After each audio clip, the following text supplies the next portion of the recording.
നമസ്കാരം. നമസ്കാരം. കുറേ കാലമായി പാഞ്ചജന്യത്തിൻ്റെ പോസ്റ്ററുകൾ ഫേസ്ബുക്കിലും അവിടെ ഇവിടെയൊക്കെ കാണും. അവിചാരിതമായിട്ട് പരിചയപ്പെട്ട ലക്ഷ്മി, അതിന് കാരണക്കാരി ബിന്ദു, ദുബായിൽ. എന്തായാലും ഓർത്ത് ലക്ഷ്മി എന്നെ വിളിച്ചതിൽ നന്ദിയുണ്ട്. എന്നെ പരിചയമുള്ള കുറേ പേരുണ്ട് ഇവിടെ. അതിനിടയിൽ ഇപ്പം മണിലാൽ പറഞ്ഞു TK സുധാകരൻ എന്നെ പരിചയപ്പെടുത്തിയെന്നൊക്കെ. TK സുധാകരൻ എൻ്റെ കുറേ പുസ്തകങ്ങൾ പബ്ലിഷ് ചെയ്തിട്ടുണ്ട്. ഇവിടെയുള്ള സമയത്ത് കുറേ സാംസ്കാരിക പരിപാടികളിൽ കൂടെ ഉണ്ടായിട്ടുണ്ട് ഞങ്ങൾ. അതും രാമായണവുമായിട്ട് നല്ല ബന്ധമുണ്ട്. ഞാൻ എൻ്റെ കഥയാണ് സാധാരണ പ്രഭാഷണങ്ങളിൽ പറയാറ്. കാരണം ബാക്കിയുള്ളവരുടെ കഥ പറയുന്ന എല്ലാവർക്കും അറിയാമോ. TK സുധാകരൻ ഇൻഡോളജിക്കൽ പ്രസ്സിൽ, ആ പേര് പറഞ്ഞതുകൊണ്ട് ഓർമ്മയിൽ വന്ന് പറയാം, മാധവൻകുട്ടി സാറിൻ്റെ രാമായണം പബ്ലിഷ് ചെയ്തിരുന്നു. അപ്പോൾ അതിനകത്ത് കുറേ മേടിച്ചിട്ട് ഹൈദരാബാദിൽ ഡിസ്ട്രിബ്യൂട്ട് ചെയ്തു. ഡിസ്ട്രിബ്യൂട്ട് ചെയ്തിട്ട് ഇത് 2009 ഡിസ്ട്രിബ്യൂട്ട് ചെയ്തിട്ട് എൻ്റെ പേരിൽ ഡിസ്ട്രിബ്യൂട്ട് ചെയ്യുന്നതിന് പകരം ഞാൻ ഇൻ്റർനാഷണൽ രാമധർമ്മ പ്രചാരക സമിതി IRDPS എന്ന് പറഞ്ഞിട്ടൊരു ഓർഗനൈസേഷൻ അന്ന് എൻ്റെ ശിക്ഷ എന്ന് പറയുന്ന ട്രസ്റ്റിൻ്റെ കീഴിൽ തുടങ്ങി. അങ്ങനെ കുറേ പുസ്തകങ്ങൾ ഡിസ്ട്രിബ്യൂട്ട് ചെയ്തു. ഞാൻ കാശ് കൊടുത്ത് സുധാകരൻ്റെ അടുത്ത് മേടിച്ച് ഇവിടെ ഡിസ്ട്രിബ്യൂട്ട് ചെയ്തു ഹൈദരാബാദിൽ. കുറേ പേരെ കൊണ്ട് വായിപ്പിച്ചു. കാരണം അത് വളരെ സിമ്പിളായിട്ടുള്ള ചെറിയ പുസ്തകമാണ്. പലപ്പോഴും നമുക്ക് തോന്നാറുണ്ട് ഒരു കാര്യം നമ്മൾ ചെയ്താൽ അതിന് എവിടെയെങ്കിലും ഒരു റിഫ്ലക്ഷൻ ഉണ്ടാവുന്നു. രാമായണം ചെറുപ്പത്തിൽ വായിക്കുകയോ അല്ലെങ്കിൽ രാമായണം പഠിക്കുകയോ ചിലപ്പോൾ വായിച്ചെവിടെയെങ്കിലൊക്കെ കേട്ടിട്ടുണ്ടാവുന്നല്ലാതെ നോർത്ത് മലബാറുകാർക്ക് വലിയൊരു പരിചയമൊന്നും ഇല്ലാത്ത സംഭവമാണ് ഈ ആധ്യാത്മികത എന്നൊക്കെ പറയുന്നത്. ഞാൻ കണ്ണൂർ ഒരു ചെറിയ ഗ്രാമത്തിലാണ് ജനിച്ചതും വളർന്നതൊക്കെ. അപ്പോൾ അതിനിടയിലാണ് നോർത്ത് ഇന്ത്യയിൽ എന്നെ പരിചയമുള്ള ചില ആൾക്കാരൊക്കെയാണ് അവിടെ ഇവിടെയൊക്കെ എന്നെ പ്രഭാഷണത്തിനോ ക്ലാസ്സിനോ ഒക്കെ വിളിക്കാറുള്ളത്. അങ്ങനെയാണ് ഫിജിയിലുണ്ടായിരുന്ന എൻ്റെ ഒരു സുഹൃത്ത് അവിടെ നടക്കുന്ന ഒരു രാമായണ കോൺഫറൻസിന് എന്നെ വിളിക്കണമെന്ന് ഒരു റെക്കമെൻഡേഷൻ കൊടുക്കുകയാണ്. അപ്പം കമ്മിറ്റി ആകെ തപ്പി നോക്കിയ സമയത്ത് സൗത്ത് ഇന്ത്യയിൽ രാമധർമ്മ പ്രചാരക സമിതി അത് നടക്കുന്നത് 2014 എന്ന് വെച്ചാൽ 7 വർഷമായിട്ട് രാമധർമ്മ പ്രചാരക സമിതി ആക്റ്റീവായിട്ട് കുറേ പ്രോഗ്രാമുകൾ നടത്തുന്നുണ്ട്. അത് ഡോക്ടർ TPS ആണ് എന്നറിയുകയും അങ്ങനെയാണ് എനിക്ക് രാമായണത്തിൻ്റെ പേരിൽ ഒരു ഇൻ്റർനാഷണൽ കോൺഫറൻസിൽ ഗവൺമെൻറ് ഓഫ് ഇന്ത്യയുടെ ഫണ്ടിങ്ങോടുകൂടി ഫിജിയിൽ ക്ലാസ് എടുക്കാൻ വിളിക്കുകയും ചെയ്തു. സത്യം പറഞ്ഞാൽ ആ സമയത്തൊക്കെയാണ് കുറേയൊക്കെ വായിക്കുകയും പഠിക്കുകയൊക്കെ ചെയ്യാൻ ശ്രമിക്കുന്നത്. കാരണം നമ്മളൊരു ഇൻ്റർനാഷണൽ കോൺഫറൻസിന് പോകുമ്പോൾ പഠിക്കണമല്ലോ എന്ന് വിചാരിച്ചിട്ട്. അപ്പം ഞാൻ വ്യക്തമായിട്ട് ലോകത്തെ അറിയിച്ചൊരു കാര്യം, മലയാള ഭാഷ മാതൃഭാഷയായിട്ടുള്ള ഞാൻ അവിടെ എന്തെങ്കിലും വ്യത്യസ്തമായിട്ട് പറയുന്നത് മലയാളത്തിനെ കുറിച്ച് തന്നെ ആവാലോ എന്ന് വിചാരിച്ചിട്ടാണ്. രാമായണം തർജ്ജമ ചെയ്തുകൊണ്ട് മാത്രം ഒരു ഭാഷയുടെ പിതാവായിട്ടുള്ള ഒരു വ്യക്തിയാണ് നമ്മുടെ മലയാള ഭാഷയുടെ പിതാവ് തുഞ്ചത്താചാര്യൻ എന്ന് പറയേണ്ടത്. അദ്ദേഹം തെലുങ്കും സംസ്കൃതവും അറിയാവുന്ന ഒരു വ്യക്തി. നിർബന്ധപൂർവം അമ്പലപ്പുഴയിലെ ഒരു രാജാവ് നിർബന്ധപൂർവം ട്രാൻസ്ലേറ്റ് ചെയ്യിപ്പിച്ച് സ്വന്തം മകളത് പകർത്തി എഴുതി ആ രാജ്യത്തിന് കീഴിലുള്ള ജനങ്ങളൊക്കെ, ചെറിയ ദേശം, അമ്പലപ്പുഴ ദേശം എന്ന് പറയുന്ന ദേശത്ത് നിർബന്ധമായിട്ടും എല്ലാ കുടുംബങ്ങളും രാമായണം വായിക്കണമെന്ന്, വായിക്കുന്നവര് പകർത്തി എഴുതുമ്പോൾ അത്രയും നമ്പർ ഓഫ് കോപ്പീസ് ഉണ്ടാവുമല്ലോ. അന്ന് പ്രിന്റിംഗ് ഒന്നും ഇല്ലാത്തൊരു കാലം. അങ്ങനെയാണ് രാമായണം പ്രചുരപ്രചാരമായതും അങ്ങനെയാണ് തുഞ്ചത്തെഴുത്തച്ഛന് മലയാള ഭാഷയുടെ പിതാവ് എന്ന പേര് കിട്ടിയതും എന്നൊക്കെയാണ് ഞാൻ ശേഖരിച്ച ചില അറിവുകൾ എന്ന് പറയുന്നത്. അപ്പോൾ ഒരു ഭാഷയ്ക്ക് പ്രാധാന്യം കൊടുക്കാൻ ഉതകുന്ന ഒരു ടെക്സ്റ്റ് ബുക്കാണ് രാമായണം. രാമൻ ഒരു ധർമ്മിഷ്ഠനായ ഒരു വ്യക്തിയാണ്. അയോധ്യ, യുദ്ധം നടക്കാത്തൊരു സ്ഥലത്ത് വെച്ച് യുദ്ധം നടത്തണ്ട എന്ന് വിചാരിച്ച്, അല്ലെങ്കിൽ അപ്പം തന്നെ പിടിച്ചു കെട്ടുവോ അടിക്കുകയോ കൊല്ലുകയോ ഒക്കെ ചെയ്യുന്ന ഒരു രാജ്യത്തായിരുന്നില്ല. അടുത്ത കാലത്ത് അങ്ങനെ രാവണന്റെ ദേശമായ ശ്രീലങ്കയിൽ 17 ദിവസം മുമ്പ് ഞാൻ ഉണ്ടായിരുന്നു. അവിടെ ഒരു ഇന്റർനാഷണൽ കോൺഫറൻസിനും അത് കഴിഞ്ഞിട്ടുള്ള കുറച്ച് ദിവസങ്ങൾ കുറെ ജനങ്ങളുടെ കൂടെയും ഒക്കെ എനിക്ക് ചെലവഴിക്കാൻ സാധിച്ചു. 17-ാം തീയതിയാണ് ഞാൻ തിരിച്ചു വന്നത്. 16-ാം തീയതിയാണ് രാമായണം തുടങ്ങുന്നത്. ഇപ്പോൾ ഒരു സത്സംഗിൽ ഞാൻ പറയുണ്ടായി, ഇത് രാവണന്റെ രാജ്യത്താണ് രാമായണം തുടങ്ങുന്ന ദിവസം ഞാനുള്ളത്. ഉടനെ തന്നെ ഞാൻ തിരുത്തി പറഞ്ഞു, ഇത് രാവണന്റെ ദേശമല്ല, രാവണനിൽ നിന്നെടുത്ത് വിഭീഷണന് കൊടുത്ത ദേശമാണ്. അപ്പൊ രാവണന്റെ രാജ്യമാണ് ലങ്ക എന്ന് പറയുന്നതിൽ അർത്ഥമില്ല. നമ്മൾ രാമനെ ബഹുമാനിക്കുന്നുണ്ടെങ്കിൽ അത് വിഭീഷണന്റെ രാജ്യമാണ് എന്ന് പറയുകയാണ് നല്ലത് എന്ന് എനിക്ക് തോന്നുന്നുണ്ട്.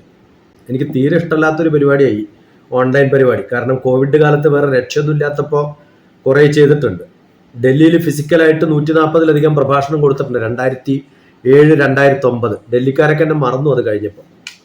ഡൽഹിക്കാരൊന്നും വിളിക്കാറ് കൂടിയില്ല ഒരു പ്രഭാഷണത്തിനും പ്രോഗ്രാമിനും. അപ്പൊ ഇതൊക്കെ നിർത്തിവെച്ച ആളാണ്. അക്കാഡമിക്ക് മാത്രമായിട്ടാണ് ഇപ്പോൾ യാത്ര. ഞാൻ എന്തായാലും ഇവിടെ റെക്കോർഡ് ചെയ്യുന്നുണ്ട് വേറൊരു ക്യാമറ വെച്ചിട്ട്. ഇതെന്തായാലും യൂട്യൂബിൽ ഇടുകയും ചെയ്യും. ഇത് ഞാൻ സ്ഥിരം പതിവാണ്. കുറേ സുഭാഷിതങ്ങൾ ഞാൻ റെക്കോർഡ് ചെയ്തിട്ടുണ്ട്. 6000-ലധികം ഉണ്ട്. ആകെ 30 പേരെ കാണാറുള്ളൂ. ഇന്ന് ലക്ഷ്മി ഇട്ട സമയത്ത് ഞാൻ നോക്കിയ സമയത്ത് 300 പേര് കാണാറുണ്ട്. കാരണം ആൾക്കാരുണ്ടാവും കാണാൻ. നമ്മളൊന്നും പ്രഭാഷണം നടത്തിയാലും കാണാറില്ല. അപ്പൊ അതുകൊണ്ട് താല്പര്യമൊക്കെ കുറവായിരുന്നു. സത്യം പറഞ്ഞാൽ താല്പര്യം കുറവ്. താല്പര്യമുള്ളൊരു കാലം ഉണ്ടായിരുന്നു. 2002-ലൊക്കെ 2003-ലൊക്കെ ആദ്യമായിട്ട് ദുബായിൽ പറഞ്ഞു വിട്ടത് ഇന്ത്യൻ ഇൻസ്റ്റിറ്റ്യൂട്ട് ഓഫ് സയന്റിഫിക് ഹെറിറ്റേജിന്റെ അഡ്വൈസറി ബോർഡിൽ ഉണ്ടായിരുന്ന സമയത്ത് ഡോക്ടർ ഗോപാലകൃഷ്ണൻ പറഞ്ഞിട്ട് ദുബായിൽ ക്ലാസ് എടുക്കാൻ പോയ ആളാണ്. അത് കഴിഞ്ഞ് പിന്നെ ഒരു 12 കൊല്ലം കഴിഞ്ഞപ്പോഴാണ് ദുബായിൽ രണ്ടാമതും ബിന്ദുവിനെയൊക്കെ പരിചയപ്പെടുന്ന കാലത്ത് ഞാൻ പോകുന്നത്. വളരെ ഗഹനമായ കാര്യങ്ങൾ വളരെ കുറച്ച് മാത്രം. പിന്നെ എൻ്റെ ഗുരുവൊക്കെ എന്നെ ബ്രഹ്മശ്രീ KPC അർജുൻ ഭട്ടതിരിപ്പാട് പഠിപ്പിച്ചത് എപ്പോഴും പ്രാർത്ഥിക്കണം, തന്നെ കൊണ്ട് ഒരാൾക്കും ഒരു ഉപകാരവും ഇല്ലാതിരിക്കട്ടെ എന്ന്. എന്നെ കൊണ്ട് ആർക്കെങ്കിലും എന്തെങ്കിലും ഉപകാരമുണ്ടാവണേ എന്ന് പ്രാർത്ഥിക്കരുത് എന്നാണ്. അതും രാമായണത്തിന്റെ റെഫറൻസ് തന്നെയാണ്. ഇത് പറഞ്ഞതുകൊണ്ട് പറഞ്ഞു പോയത്. നരപ്രത്യുപകാരാർത്ഥി വിപത്തിം അഭികാംക്ഷതി എന്നാണ്. ഹനുമാന്റെ കൂട്ടുപിടിച്ചിട്ടാണ് രാമൻ യുദ്ധം ജയിക്കുന്നതെന്നാണ് പറയണത്. രാമൻ അത്ര ഗതികേടൊന്നുമില്ല. ഇതൊക്കെ ഒരു കഥയാണെന്ന് ആദ്യം മനസ്സിലാക്കണം. ഇതൊക്കെ കെട്ടിച്ച് ഉണ്ടാക്കിയിട്ടുള്ള കഥകളാണ്. അപ്പം തിരിച്ച് ഹനുമാനെ രാമന്റെ മുമ്പിൽ കൊണ്ട് നിർത്തി, അല്ലെങ്കിൽ രാമനെ ഹനുമാന്റെ മുമ്പിൽ കൊണ്ട് നിർത്തി. അങ്ങനെ പറയാൻ പാടില്ലാത്തതുകൊണ്ടാണ് തിരിച്ചു പറഞ്ഞത്. ആ നാടകരംഗത്തില് ഹനുമാൻ മാപ്പപേക്ഷിക്കുകയാണ്. അല്ലെങ്കിൽ ഞാൻ സഹായിക്കാൻ പറ്റുന്ന കുറച്ച് കാര്യങ്ങളൊക്കെ ചെയ്തിട്ടുണ്ട്, സഹായിക്കാൻ പറ്റാത്തതും ചിലതൊക്കെ ചെയ്തിട്ടുണ്ടാവും. അങ്ങനെയൊക്കെയാണ് പറയേണ്ടത്. ഭഗവാന്മാരടുത്ത് അങ്ങനെയൊക്കെയാണ് പറയേണ്ടതെന്നൊക്കെയാണ്. അതൊക്കെയാണല്ലോ നമ്മുടെ ശ്ലോകങ്ങളിലൊക്കെ പറയുന്നത്. അതൊക്കെ കഴിഞ്ഞ് അവസാനം വാൽമീകി വളരെ നാടകീയമായിട്ട് ആ രംഗം അവിടെ സ്റ്റോപ്പ് ചെയ്യാണ്. കാരണം ബൈ ചാൻസ് ഹനുമാൻ പറഞ്ഞു എന്ന് വിചാരിക്കുക, ഞാൻ ചെയ്ത സഹായത്തിനൊക്കെ, അല്ലെങ്കിൽ രാമൻ പറഞ്ഞു എന്ന് വിചാരിക്കുക, താൻ ചെയ്ത സഹായത്തിനൊക്കെ എന്തെങ്കിലും ഒരു ഡയലോഗ് അവിടെ പറയണം. അങ്ങനെ ഒരു പൊസിഷനിൽ കൊണ്ട് നിർത്തിയിട്ട് നാടകം നിർത്തുകയാണ് വാൽമീകി.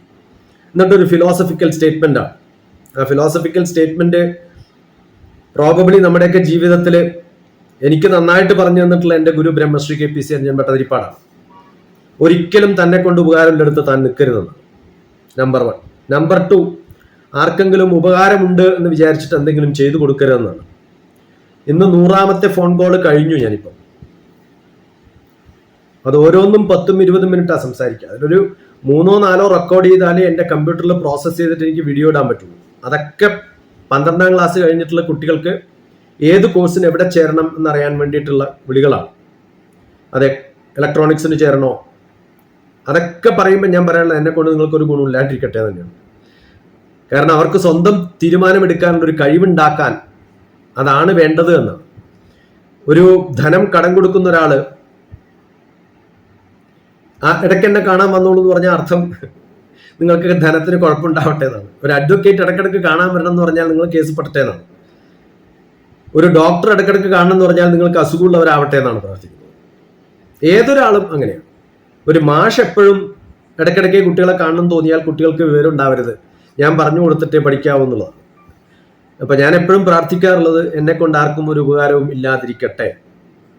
അങ്ങനെ ആർക്കും ഒന്നും പറഞ്ഞു കൊടുക്കാനുള്ള കഴിവുമില്ല. എവിടെയൊക്കെയെങ്കിലൊക്കെ ആരുടെയൊക്കെയോ കൂടെ താമസിക്കുകയും പഠിക്കുകയും യാത്ര ചെയ്യുകയും ഒക്കെ ചെയ്തപ്പോൾ കിട്ടിയിട്ടുള്ള ചില റെക്കോർഡുകൾ അത് പലർക്കും കിട്ടാത്തതാണ്. ബ്രഹ്മശ്രീയുടെയൊക്കെ കൂടെ യാത്ര ചെയ്യുക, കൈലാസത്തിലൊക്കെ പോവുക,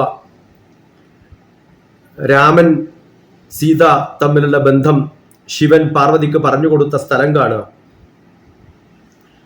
അവിടെയൊക്കെ കുറച്ചു ദിവസം ചെലവഴിക്കുക. ഇപ്പൊ ഇന്നലെ രാത്രി 2 മണിക്കാണ് എത്തിയത്.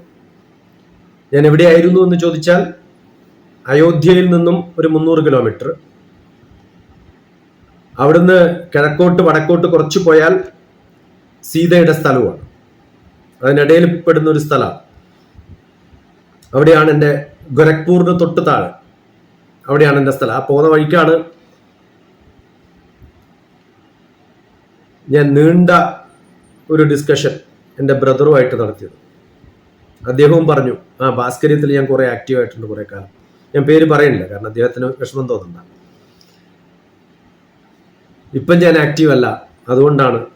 കുഴപ്പമില്ല, എന്നെ വിളിക്കണമെന്ന് എനിക്ക് ആഗ്രഹമൊന്നുമില്ല എന്ന് പറഞ്ഞു. ഇപ്പോൾ ആ യാത്രയിൽ 2-3 മണിക്കൂർ ഉണ്ടായിരുന്ന സമയത്ത് 1 മണിക്കൂറോളം ഞങ്ങൾ സംസാരിച്ചു. ഇപ്പൊ ഞാനിങ്ങനെ ഓർക്കായിരുന്നു, ഞാൻ അവിടെ യാത്ര ചെയ്യുന്ന എൻ്റെ വണ്ടിയിലുണ്ടായിരുന്ന 2 പേരോടും ഞാൻ ചോദിച്ചു, സീതയെക്കുറിച്ചും രാമനെക്കുറിച്ചും കഥകളൊക്കെ നിങ്ങൾക്കറിയോ, ലോക്കലായിട്ടുള്ള കഥകൾ വല്ലതുണ്ടോ എന്ന് ചോദിച്ചു. അവർക്ക് വലിയ കഥകളൊന്നുമില്ല. രാമായണ കാലത്ത് പോലും എനിക്ക് തോന്നുന്നു, രാമായണത്തിൽ പോലും നോക്കിയാൽ ഭാരതം ഇന്ന് കാണുന്ന ഭാരതത്തെക്കാളും മെച്ചമാണോ എന്ന് ചോദിച്ചാൽ അല്ലാന്ന് വേണമെങ്കിൽ പറയേണ്ടി വരും. അത്ര ഒരു നല്ല കാലമൊന്നും ആയിരുന്നില്ല. രാമന് പോലും അച്ഛനോട് നല്ല ബഹുമാനം ഉണ്ടായിരുന്നു ചോദിച്ചാൽ ഇല്ല എന്നാണ് വാസ്തവം. +2 പഠിച്ച കുട്ടികൾക്ക് ഞാൻ അഡ്വൈസ് കൊടുക്കുമ്പോൾ ഞാൻ പറയാറുണ്ട്, രാമന് പോലും ഇതേ പ്രശ്നങ്ങൾ ഉണ്ടായിരുന്നു, എന്ത് ചെയ്യണമെന്ന്. അതിന് ഗൈഡൻസ് കിട്ടിയില്ല. 12ാം ക്ലാസ് കഴിഞ്ഞപ്പോഴുള്ള ടീനേജർക്ക് ഗുരുകുല സമ്പ്രദായത്തിൽ വിദ്യാഭ്യാസം കിട്ടിക്കഴിഞ്ഞിട്ട് യാതൊരു ഗുണവുമില്ല എന്നുള്ളതിൻ്റെ ഒരു എക്സാമ്പിൾ അന്ന് കൃത്യമായിട്ട് മനസ്സിലാക്കിയിട്ട് നല്ലൊരു മെന്റർ അടുത്തേക്ക് അയക്കുകയാണ് ചെയ്തത്. ആ മെന്ററുടെ പേര് ആർക്കെങ്കിലും പറയാമോ? അങ്ങനെ ഒരു രാമായണം ഉണ്ട്, വസിഷ്ഠമുനി. അതില് യോഗവാസിഷ്ഠം എന്ന പുസ്തകം തന്നെ രാമന് കൊടുത്തിട്ടുള്ള മെന്റർഷിപ്പിന്റെ ഒരു ടെക്സ്റ്റ് ബുക്കാണ്, രാമായണത്തിന്റെ ഭാഗമാണ്. സന്തോഷം ലക്ഷ്മി. പൂർണ്ണേ മനസ്സി സമ്പൂർണം ജഗത് സർവം സുധാദ്രവൈഹി ഉപാന ഗുഡപാതസ്യ നനുചർമാസ്തൃതൈവ ബുഹു എന്നാണ് അർത്ഥം. അത് നാരായണ തപോവന സ്വാമികളുടെ അടുത്തിരുന്ന് കൂടെ ഇരുന്ന് ഗാസിയാബാദിൽ എനിക്ക് പഠിക്കാൻ സാധിച്ചിട്ടുണ്ട്. ഞാൻ എൻ്റെ പുസ്തകം എഴുതിയ സമയത്ത് ഞാനത് കൊടുത്തു. ആ പുസ്തകമാണ് ലൈഫ് ഓഫ് ലവ് എന്ന്. അത് ആദ്യമായിട്ട് ഞാൻ വായിക്കാൻ കൊടുത്തത് 2009 ഞാൻ ഡൽഹിയിൽ വെച്ച് ഈ പുസ്തകം എഴുതുമ്പോൾ ആ സമയത്താണ് നാരായണ തപോവന സ്വാമികൾ ഇവിടെ ഉണ്ടായിരുന്നത്. ഞാനിത് കൊടുത്തിട്ട് പറഞ്ഞു, ഒന്ന് വായിച്ചിട്ട് നല്ലതാണെന്ന് പറഞ്ഞാൽ ധൈര്യത്തിൽ പ്രിന്റ് ചെയ്യാം. പിന്നെ ഞാൻ കൊടുത്തത് അകവൂർ തിരുമേനിക്കാണ്. അകവൂർ തിരുമേനി ഒറ്റ അടിയിൽ ഇത് ഫുൾ വായിച്ചു. Effluents of wisdom and love എന്നാണ് അദ്ദേഹം എഴുതിയിട്ടുള്ള റിവ്യൂ. ഞാൻ കൊടുത്തത് ഒരു പേനയും കുറച്ച് പേപ്പറുകളുമാണ്, സൗകര്യത്തിൽ എപ്പോഴെങ്കിലും ഒന്ന് എഴുതാൻ പറഞ്ഞിട്ട്. താനവിടെ ഇരിക്കണോ, ഞാൻ തീർത്തിട്ടേ വിടുള്ളൂ എന്ന് പറഞ്ഞു. അതിനകത്തൊരു കവിത ആരോ ഫ്രം ഷാഡോ എന്നാണ്, അത് രാമനെ കുറിച്ചാണ്. അത് ഒരു ജന്മത്തില് in 1 janma you learn and the other janma you teach. Yoga Vasishtha is the lecture on dharma and mind management എന്നാണ് എഴുതിയത്. അപ്പോൾ അകവൂർ ചോദിച്ചോളൂ, ഇത് എവിടുന്നോടോ തനിക്ക് കിട്ടിയെന്ന്. കാരണം അധികാരം പറയാത്തൊരു സംഭവങ്ങളാണ് മോഡേൺ സയൻസും ഭാരതീയ ശാസ്ത്രവും. ഞാൻ സൈക്കോളജി MS പഠിച്ചത് മോഡേൺ വെസ്റ്റേൺ സയൻസ് ആണെങ്കിലും ഞാൻ ചികിത്സിക്കുന്ന എല്ലാവർക്കും ഞാൻ ഉപയോഗിക്കുന്നത് ഈസ്റ്റേൺ നോളജും ആയുർവേദവും എൻ്റെ അറിവിലുള്ള ജ്യോതിഷവും ഒക്കെ വെച്ചിട്ടാണ് ഞാൻ ചികിത്സിക്കാറ്. അങ്ങനെ കുറേ പേര് രക്ഷപ്പെട്ടു പോയിട്ടുണ്ട്, കുറച്ച് പേരൊക്കെ കഷ്ടപ്പെട്ടു പോയിട്ടുണ്ട്. കാരണം വളരെ സ്ലോ ആണ് ചിലപ്പോൾ നമ്മുടെ പ്രോഗ്രാം. ഇത്ര ഫാസ്റ്റ് ആയിട്ട് നാളെ ചാവാൻ പോണു, ഇന്ന് രാത്രി മരുന്ന് വേണമെന്ന് വെച്ചാൽ കൊടുക്കാൻ പറ്റാത്തൊരവസ്ഥയാണ്. നമുക്ക് പഠിച്ചിട്ടൊക്കെ അല്ലേ ചെയ്യാൻ പറ്റുള്ളൂ. അതിൽ വളരെ വ്യക്തമായിട്ട് ഞാൻ അന്ന് ഇഷ്ടപ്പെട്ടൊരു ശ്ലോകം എന്ന് പറഞ്ഞ് ഞാൻ നാരായണ തപോവന സ്വാമികൾക്ക് ഞാൻ പറഞ്ഞത്, അത് ഇതിനകത്ത് ചേർത്തിട്ടുണ്ട് കവിതയിൽ. ഒരു മനുഷ്യൻ ഞാൻ പോകുന്നിടത്തൊക്കെ സന്തോഷം വേണമെന്ന് പറഞ്ഞാൽ നമുക്ക് കിട്ടില്ല. അത് കിട്ടും എന്നാണ് വസിഷ്ഠൻ പറഞ്ഞത്. പറയണത്, ഞാൻ പോകുന്ന സ്ഥലത്തൊക്കെ എനിക്ക് നല്ല ലെതർ കാർപ്പറ്റ് വേണം എന്ന് ശഠിച്ചാൽ സാധിക്കുമോ എന്ന് ചോദിച്ചാൽ സാധിക്കില്ല എന്നാണ് ഉത്തരം. പക്ഷെ എളുപ്പമാണ്, ഒരു ലെതർ ഫുട്വെയർ ഇട്ട് നടന്നാൽ മതി എന്നാണ്. അതുപോലെയാണ് ഞാൻ പോകുന്നിടത്തൊക്കെ സന്തോഷം വേണമെങ്കിൽ എനിക്ക് സന്തോഷം വേണം. കാരണം രാമൻ വളരെ അൺഹാപ്പി ആയിരുന്നു. അച്ഛന്റെ ഭരണം പോരാ എന്നുള്ളൊരു തോന്നലുണ്ടായിരുന്നു. കാരണം എന്തായാലും രാമനെ പോലെ ആവില്ലല്ലോ രാമന്റെ അച്ഛൻ. അങ്ങനെയാണെങ്കിൽ പിന്നെ രാമന്റെ അച്ഛനല്ലേ നമ്മൾ പ്രാർത്ഥിക്കുക. അപ്പൊ അത് തുടക്കത്തിൽ തന്നെ പറയണം, അച്ഛന്റെ അത്ര ഗുണമില്ല എന്ന് പറയുന്നത്. സാധാരണ പറയാറുണ്ട് ന്യൂട്ടനെ പോലെ ആവില്ലല്ലോ ന്യൂട്ടന്റെ അച്ഛൻ, അതുപോലെയാണ്. അപ്പൊ അതിന് ഒരു നല്ല ശിക്ഷണത്തിൽ പറഞ്ഞു വിട്ടാൽ അച്ഛന്റെ ഗുണം പഠിച്ചോട്ടെ എന്ന് വെച്ചിട്ടാവും ചിലപ്പം വസിഷ്ഠന്റെ അടുത്ത് പറഞ്ഞു വിട്ടത്. നമ്മളൊക്കെ യോഗാചാര്യനായിട്ട് കരുതുന്നത് പതഞ്ജലിയൊക്കെയാണ്. പലരും അദ്ദേഹത്തിന്റെ പേരിട്ടിട്ടാണ്. പക്ഷെ അതിലും വലിയ കുഴപ്പമുണ്ടെന്നുള്ളതാണ്. കാരണം പതഞ്ജലിയുടെ യോഗശാസ്ത്രത്തിനെ കുറിച്ച് നമ്മൾ പറഞ്ഞിട്ടും എല്ലാ യോഗാചാര്യന്മാരെ കുറിച്ചും പതഞ്ജലിയെ കുറിച്ചും ഒക്കെ ചൊല്ലുമ്പോൾ ഇന്ന് യോഗ എന്ന് പറഞ്ഞാൽ ഫിസിക്കൽ യോഗയായി മാറിയ കാലത്ത്, ഞാനൊക്കെ പഠിച്ചത് കാഞ്ഞങ്ങാട് ആനന്ദാശ്രമത്തില് 81-84 കാലഘട്ടത്തിലാണ്. 40 വർഷം മുമ്പാണ് യോഗ പഠിക്കുന്നത്. അതില് നമ്മൾ യോഗ ചെയ്യുന്ന സമയത്ത് ആദ്യം പറയുന്നത് തന്നെ യോഗേന ചിത്തസ്യ പദേന വാച എന്ന്. യോഗ എന്ന് പറയുന്നത് എൻ്റെ ചിത്തിനെ നന്നാക്കാനാണ്, ഫിസിക്കൽ യോഗയല്ല പറഞ്ഞിരിക്കുന്നത്. പിന്നെ പദേന വാച, നല്ല കമ്മ്യൂണിക്കേഷൻ വേണമെന്നാണ് പറഞ്ഞിരിക്കുന്നത്. അപ്പൊ ഇതിന്റെയൊക്കെ ഒറിജിൻ ആരാന്ന് ചോദിച്ചാൽ വസിഷ്ഠനാണെന്ന് തന്നെ പറയേണ്ടി വരും. കാരണം വസിഷ്ഠന് ശേഷമാണല്ലോ പതഞ്ജലിയൊക്കെ ഉണ്ടായത്. അങ്ങനെയാണ് കാലഗണന. 4,32,000 വർഷം, അതാണ് കലികാലം. കലികാലത്തില് നല്ലവന്മാർക്കൊന്നും ഗുണം കിട്ടില്ല. എന്തേ തിരുമേനി ഇങ്ങനെ എന്ന് ഞാൻ ഇടക്കിടയ്ക്ക് ചോദിക്കുമായിരുന്നു. കലൗ കാർത്തയുഗം കർമ്മ സദായ കർത്തുമിശ്ചതി സ്വാമിദ്രോഹി ഇതം മത്വ ഇതരാം ബാധതേ കലി എന്ന്. നന്മ ചെയ്യുമ്പോൾ കുറെ കഷ്ടപ്പാടുകൾ കൊടുത്താൽ അത് വിട്ടുപോയി കളയല്ലോ. അങ്ങനെയാവുമ്പോൾ നന്മ ചെയ്യുന്നവർ കുറഞ്ഞു കിട്ടുമല്ലോ. അപ്പൊ കലിക്ക് നന്മ ചെയ്യുന്നവരോട് ഇങ്ങനെയൊക്കെ കാട്ടാൻ പറ്റുള്ളൂ. അതാണ് കലികാലം എന്നാണ് പറയുക. അപ്പൊ അതിനു മുമ്പുണ്ടായിരുന്ന 8,64,000, അതിനു മുമ്പുണ്ടായിരുന്ന വർഷം. ബ്രിട്ടീഷുകാരൊക്കെ ചെയ്തിട്ടുള്ള ഏറ്റവും വലിയ ഗുണം, നമുക്ക് കുറെ കാലങ്ങൾ പഠിക്കണ്ട. 12 ലക്ഷം 16 ലക്ഷത്തെ ശാസ്ത്രമൊന്നും പഠിക്കണ്ട. നമ്മുടെ യുഗ കാലഘട്ടങ്ങളെ കുറിച്ചൊന്നും പഠിക്കണ്ടെന്നാണ് അവർ തീരുമാനിച്ചത്. അതുകൊണ്ട് അവരെല്ലാ ചരിത്രവും മാറ്റി എഴുതി 10,000 വർഷം 5,000 വർഷത്തിനിടയിലൊക്കെ അങ്ങോട്ട് ആക്കി ചേർത്തു.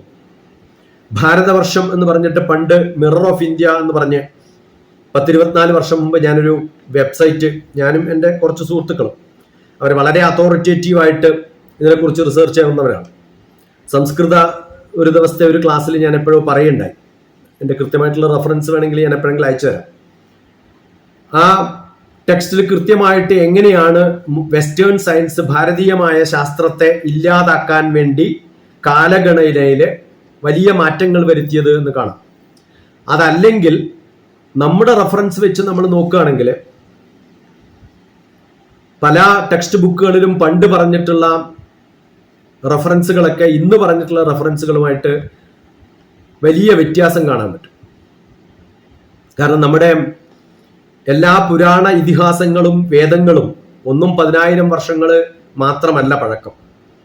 ശ്രുതി സ്മൃതി എന്ന് പറയുന്ന സംഭവങ്ങളെ കുറിച്ചൊക്കെ നമ്മൾ പഠിക്കുമ്പോൾ, ഭാരതീയ ശാസ്ത്ര പാരമ്പര്യത്തെക്കുറിച്ച് നമ്മൾ ഓർക്കുമ്പോൾ, അടുത്ത കാലത്ത് നോളജ് സിസ്റ്റത്തെക്കുറിച്ച് എറണാകുളത്ത് ഒരു പ്രോഗ്രാമിൽ എന്നെ വിളിക്കണ്ടായി. അന്ന് ഇന്ത്യൻ നോളജ് സിസ്റ്റത്തെക്കുറിച്ചുള്ള ഒരു പ്രഭാഷണം, അതും റെഫറൻസ് ആയിട്ട് എടുക്കാം വേണമെങ്കിൽ. അതൊന്നും ഞാൻ റിപ്പീറ്റ് ചെയ്ത് പറയാൻ ആഗ്രഹിക്കുന്നില്ല, അതുകൊണ്ടാണ് പറയുന്നത്. എൻ്റെ വീഡിയോയിൽ തന്നെ ഉണ്ട്. ആചാര അനുഷ്ഠാനങ്ങളുടെ ഭാഗമായി പലപ്പോഴും നമ്മൾ കാണുന്ന ശാസ്ത്രം തന്നെ മില്യൺസ് ഓഫ് ഇയേഴ്സ്, എനിക്ക് തോന്നുന്നു 2022 October 1 Indian Bharatiya science past present and future എന്ന് പറഞ്ഞിട്ട് ഭാസ്കരീയം കൊച്ചിയിൽ വെച്ചിട്ടായിരുന്നു എൻ്റെ ഒരു ക്ലാസ്. 22/10/01 അങ്ങനെയാണ് എൻ്റെ നമ്പറുകൾ. ഇപ്പൊ ഇന്നത്തെ പ്രഭാഷണം വീഡിയോയിലാണെങ്കിൽ 24/08/02 ആയിരിക്കും. അങ്ങനെയാണ് ഞാൻ നമ്പർ കൊടുക്കുക. 22/10/01 2022 എൻ്റെ ബർത്ത്ഡേയുടെ തലേദിവസമാണ്. അതാണ് ഓർക്കാൻ കാരണം. ഒക്ടോബർ 2 ആണ്. അപ്പോൾ 22/10/01 ഭാസ്കരീയത്തിൽ എൻ്റെ പ്രഭാഷണം. അപ്പൊ അന്ന് കൃത്യമായിട്ട് ഞാൻ പറയണ്ടായി, അത് തിരുമേനിയെ നല്ല ഒരു കഥകളി രസായനം എന്ന് പറഞ്ഞിട്ടൊരു ടെക്സ്റ്റ് ബുക്ക് എഴുതിയിട്ടുണ്ട് അകവൂർ നാരായണൻ തിരുമേനി.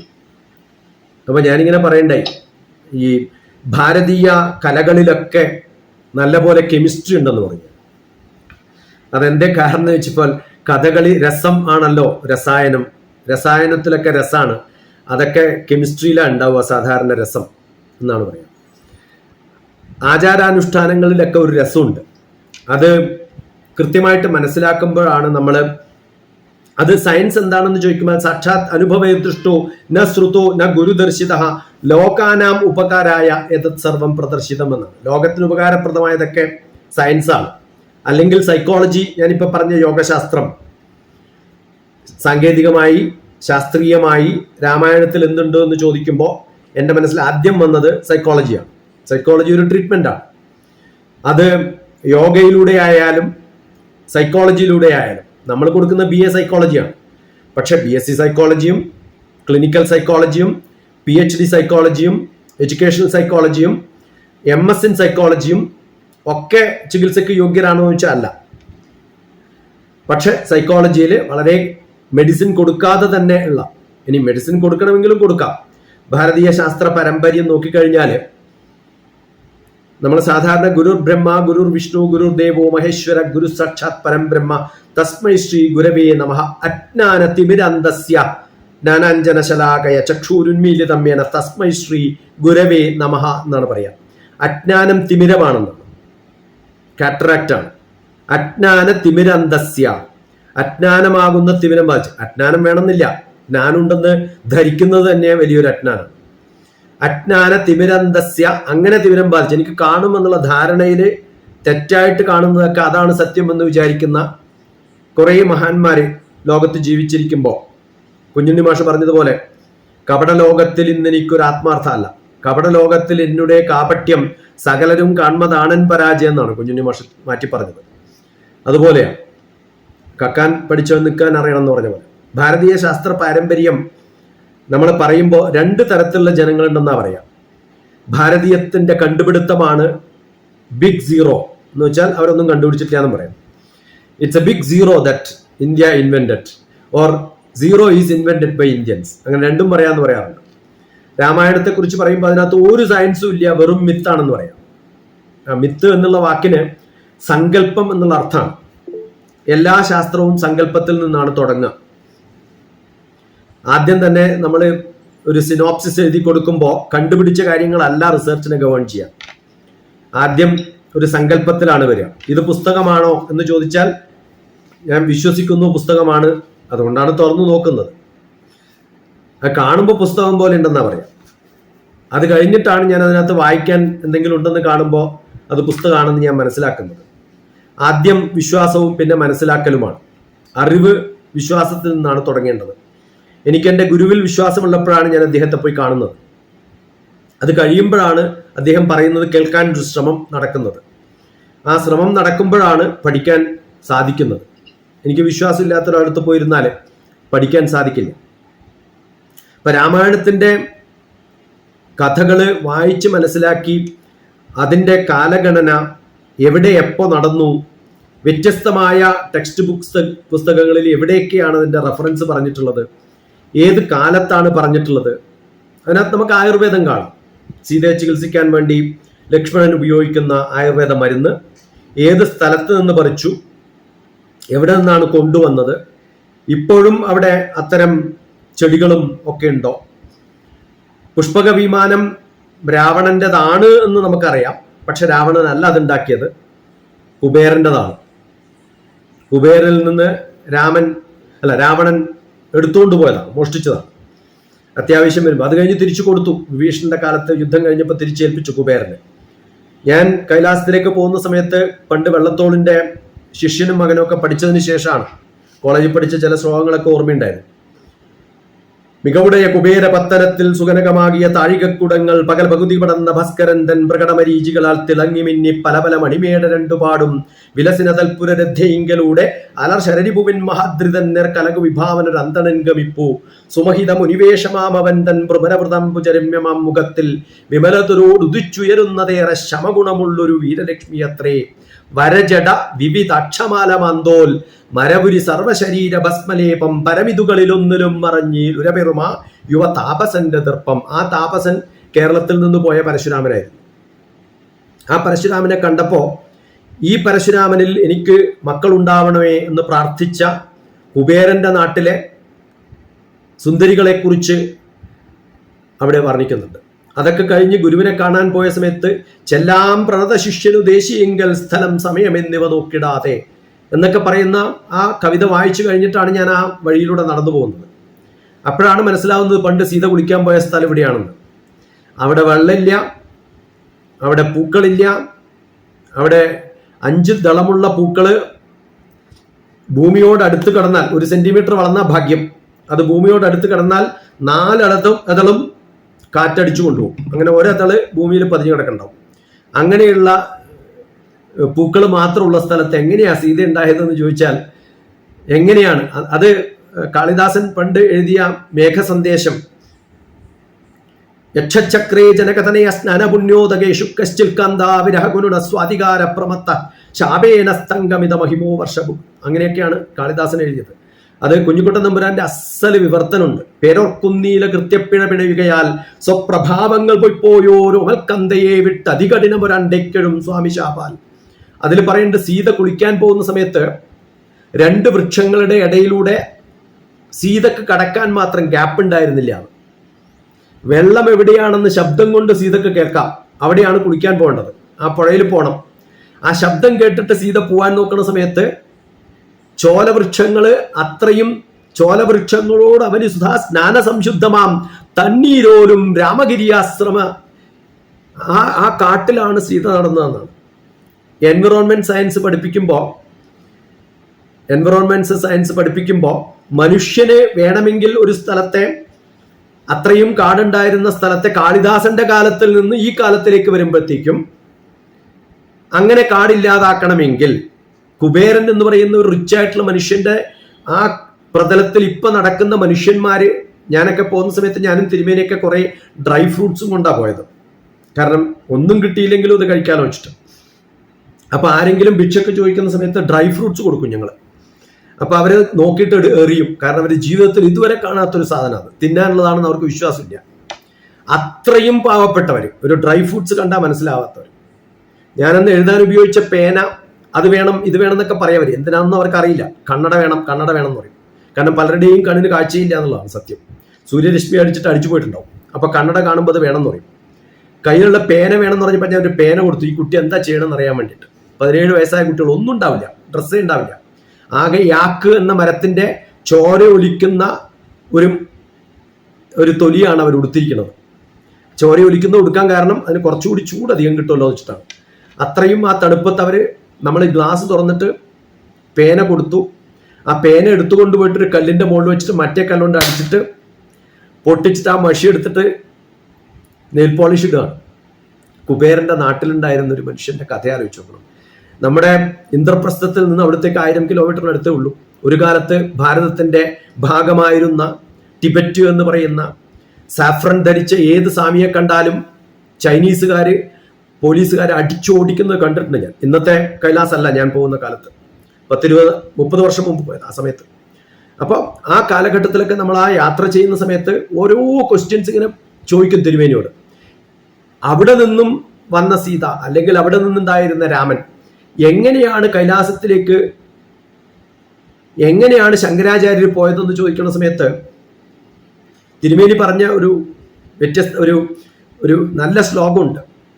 അണിമാ മഹിമാ ചൈവ ലഘിമാ ഗരിമാതത ഈശിത്വം ച വശിത്വം ച പ്രാപ്തി പ്രാകാശ്യമേവ ചാന്ന്. ഇത് സയന്റിഫിക് ആയിട്ട് നമുക്ക് എക്സ്പ്ലെയിൻ ചെയ്യാൻ പറ്റുമോ?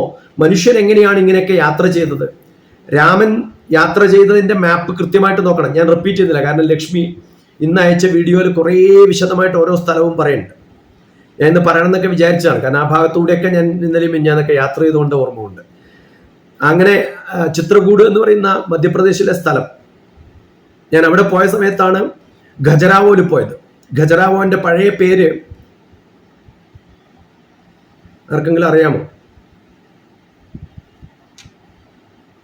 ഖജരാവോന്റെ പേര് ആർക്കെങ്കിലും അറിയാമോ? സീതയുടെ രാജ്യത്തിന്റെ തൊട്ടടുത്താണ്. സീത അവസാനം നിന്ന ചിത്രകൂട് എന്നൊക്കെ പറയുന്ന സ്ഥലത്തിന്റെ അടുത്താണ് ഖജരാവോ.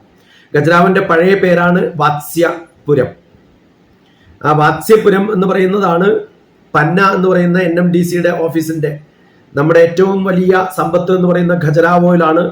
ഏത് ഡാൻസ് ഫോമിലും ആരും ഡാൻസ് ചെയ്യുന്ന ഒരു പിക്ചർ എടുത്തിട്ട് അവിടെ കൊണ്ടുപോയി നോക്കിയാൽ അങ്ങനെ ഒരു സ്റ്റാച്യു അവിടെ കാണും. നിങ്ങൾ ഏത് തരത്തിലുള്ള സെക്സ് പോസ്റ്ററിലും എന്ത് സെക്സ് നടത്തിയാലും അതിൻ്റെ ഒരു സ്റ്റാച്യുവും അവിടെ കാണും. അതുകൊണ്ടാണ് വാത്സ്യായനന്റെ വാത്സ്യപുരം.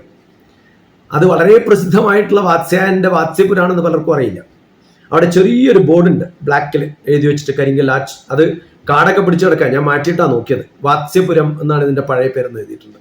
ആർക്കിയോളജിക്കൽ ഡിപ്പാർട്ട്മെന്റിന്റെ കയ്യിലാണ്.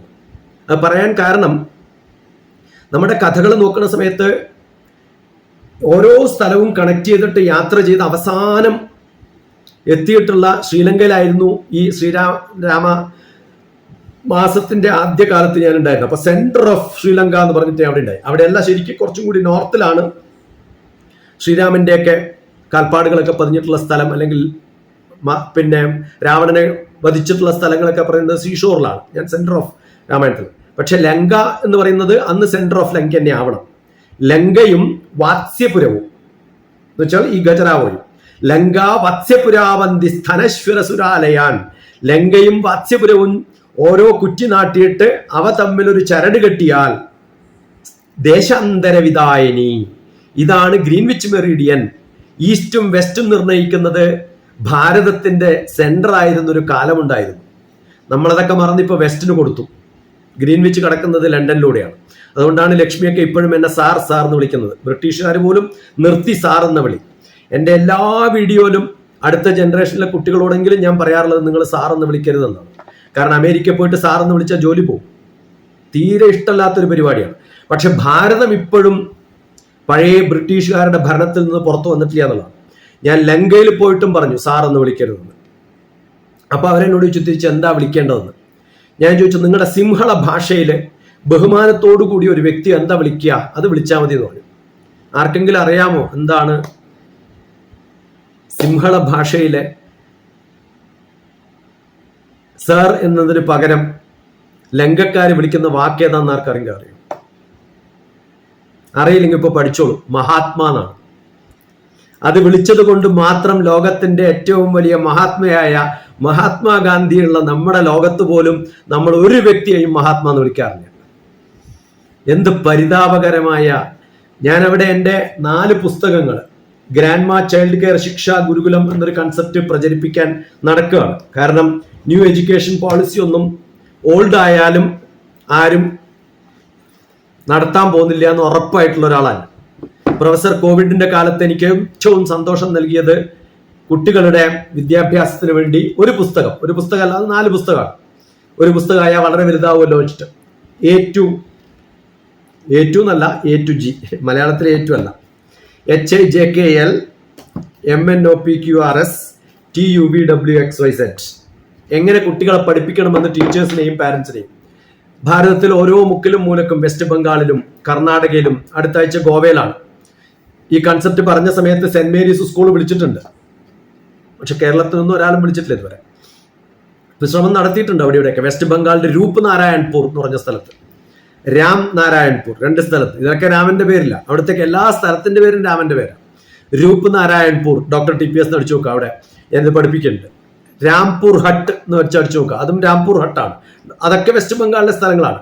ബീഹാർ, വെസ്റ്റ് ബംഗാൾ, UP ഇവിടെയൊക്കെ ചെറിയ ചെറിയ ഗ്രാമങ്ങളിൽ അവർക്ക് എന്തെങ്കിലും മാറ്റം വരുത്തണമെന്ന് ആഗ്രഹമുണ്ട്. ലങ്കയിൽ പോകുമ്പോൾ വലിയ ഹോപ്പൊന്നും ഉണ്ടായിരുന്നില്ല. പക്ഷെ ഒരു പ്രഭാഷണം കഴിഞ്ഞ സമയത്ത് ഒരാൾ പറഞ്ഞു, ഞാൻ സിംഹളയിലേക്കും തമിഴിലേക്കും ട്രാൻസ്ലേറ്റ് ചെയ്യാനുള്ള കംപ്ലീറ്റ് സ്പോൺസർഷിപ്പ് പ്രിന്റ് ചെയ്തിട്ട് 1400 ലൈബ്രറികളിൽ ഫ്രീ ആയിട്ട് കൊടുക്കുകയാണ്.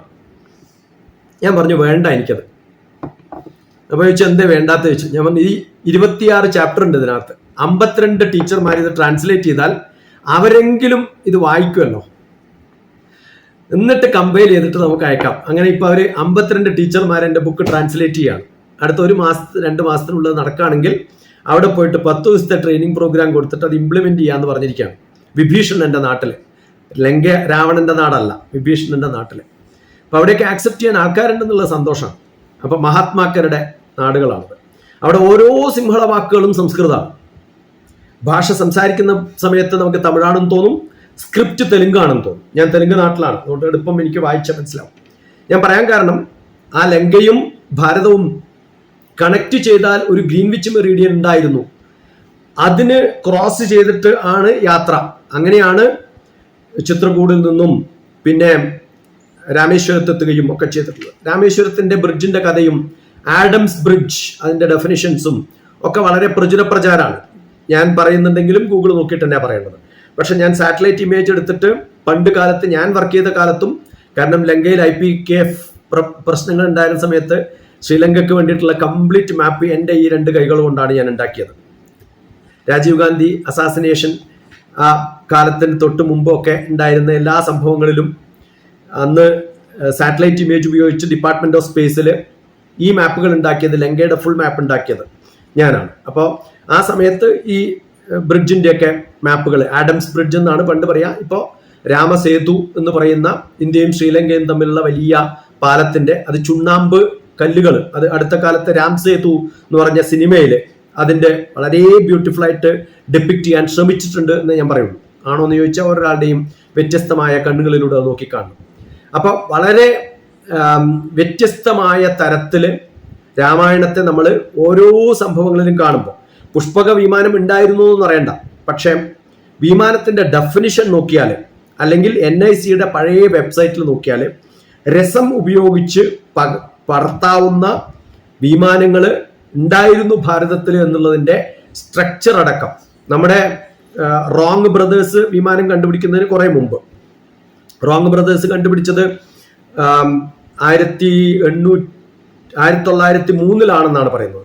അതിന് 8 വർഷം മുമ്പ് 1895 ദൽപദേ എന്ന് പറയുന്ന ഒരാൾ, അത് നമ്മുടെ തന്നെ മലയാളിയായ പൃഥ്വിരാജിന്റെ വിമാനം എന്ന മൂവിയിൽ വ്യക്തമായിട്ട് അത് കാണിച്ചു തന്നിട്ടുണ്ട്. അതെങ്കിലും കാണും. അപ്പൊ അത് കാണുന്ന സമയത്ത് അങ്ങനെ ഒരു വിമാനത്തിന്റെ കൺസെപ്റ്റ് എങ്കിലും ഉണ്ടായിരുന്നു. അത് വേണ്ട, ഡെഫിനിഷൻ മാത്രം നോക്കാം. ദ്വീപാന്തരം ചൈവ, ഒരു ദ്വീപിൽ നിന്നും മറ്റൊരു ദ്വീപിലേക്ക് പോകാൻ. കാരണം ഒരു സ്ഥലത്ത് നിന്ന് മറ്റൊരു സ്ഥലത്തേക്ക് പോകാൻ കര, വെള്ളം, ആകാശം 3ഉം പോസിബിൾ ആണ്. അതിൽ കര ഒഴിവാക്കാൻ വേണ്ടിയാണ് ദ്വീപാന്തരം ചൈവ എന്ന് പറഞ്ഞത്. അപ്പോൾ ഇന്ത്യയും ശ്രീലങ്കയും 2 ഐലൻഡ് ആയതുകൊണ്ട് അത് കണക്ട് ചെയ്യാൻ കര, അന്ന് രാമനും അല്ലെങ്കിൽ ഹനുമാനും അല്ലെങ്കിൽ ബാക്കി അവർക്കും പോയ വഴിയിലൂടെ പോയാൽ കുറെ കാലം പിടിക്കും. അപ്പൊ അതിനേക്കാളും ഫാസ്റ്റ് ആയിട്ട് പോകുന്ന ഒരു ആകാശ സംഭവം വേണം എന്ന് പറഞ്ഞിട്ടാണ് ചിലപ്പോൾ വിമാനം എടുത്തിട്ടുണ്ടാവുക. രാവണൻ അതിനുള്ള കാശുണ്ട്, റിച്ച് ആയിട്ടുള്ള മനുഷ്യനാണ്. രാവണൻ വളരെ മഹാനായിട്ടുള്ള വ്യക്തിയാണ്. രാവണന് എല്ലാ കഴിവുകളും ഉണ്ട്. ഏറ്റവും നല്ല മെഡിറ്റേഷൻ മാസ്റ്റർ എന്ന് പറഞ്ഞാൽ, നമ്മൾ മെഡിറ്റേഷൻ ഉപയോഗിക്കുന്ന വാക്കേ എനിക്ക് ഇഷ്ടമല്ല, കാരണം ഞാൻ സ്വാമി രാമയുടെ മഹാമണ്ഡലേശ്വർ സ്വാമി വേദഭാരതിയുടെ ഹിമാലയൻ ട്രഡീഷനിൽ പെട്ടിട്ടുള്ള ആരാണ്. ഞങ്ങൾ മെഡിറ്റേഷൻ എന്ന വാക്ക് ഉപയോഗിക്കാറില്ല, ഞങ്ങൾ സമാധി എന്ന് തന്നെയാണ് പറയുക. മെഡിറ്റേഷൻ എന്ന് എല്ലാവർക്കും പ്രചാരമായിട്ട് ഞാനും എൻ്റെ ഭാര്യയും ഗ്രൂപ്പ് മെഡിറ്റേഷനും മക്കളൊക്കെ കൂടെ മെഡിറ്റേഷന് പോയി എന്നൊക്കെയാണ് പറയാം. എങ്ങനെയാണെന്ന് എനിക്കറിയില്ല. അങ്ങനെ കുറെ സാഡ് സ്വാമിമാര് ഇത് പറഞ്ഞ് നടക്കുന്നുണ്ട്. അങ്ങനെയൊക്കെ കാശുണ്ടാക്കുന്ന കുറെ ബിസിനസ്സുകളുണ്ട്, ക്യാപ്സ്യൂൾ സ്വാമിമാര്. അങ്ങനെ അത് അലങ്കോലാക്കി പോട്ടെ. അവർക്കാർക്കും ഭുവ അറിയില്ല ആരാന്ന്, സ്വാമി രാമ ആരാന്ന് അറിയില്ല, ചിന്മയ സ്വാമികളെ പോലും മിക്കവാറും അറിയുന്നുണ്ടാവില്ല. ഈ ഡെഫിനിഷൻ പ്രകാരം നമ്മൾ കാണുന്ന ഒരു കാലം വളരെ നല്ല ഒരു യോഗ സ്ഥിതിയിലുള്ള ഒരു വ്യക്തിക്ക് അവനവന്റെ വെയിറ്റ് നല്ലപോലെ കുറച്ച് യാത്ര ചെയ്യാൻ പറ്റും. അത് പറ്റുന്ന ഏറ്റവും നല്ല ഒരു ജീവി കുരങ്ങൻ തന്നെയാണ്. അതുകൊണ്ടാണ് ചിലപ്പോൾ കുരങ്ങന്മാരെയൊക്കെ കടത്താനും ഒക്കെ ഉപയോഗിച്ചിട്ടുണ്ടാവും. കാരണം ചെറിയ ചില്ലിക്കമ്പില് മനുഷ്യന് തൂങ്ങിക്കിടക്കാൻ പറ്റില്ല. നിങ്ങൾക്ക് കാണാം സുഖമായിട്ട് കുരങ്ങൻ തൂങ്ങിക്കിടക്കുന്നത്. പണ്ടെപ്പോഴോ ഒരു സയൻസ് ക്ലാസ്സിൽ തന്നെയാണ് ഞാൻ പറഞ്ഞത്, a squirrel knows much better trajectory motion than Abdul Kalam. അന്ന് ഭാഗ്യത്തിന് അബ്ദുൽ കലാം പ്രസിഡന്റ് അല്ലാത്തതുകൊണ്ട് ന്യൂസ് വന്നില്ല.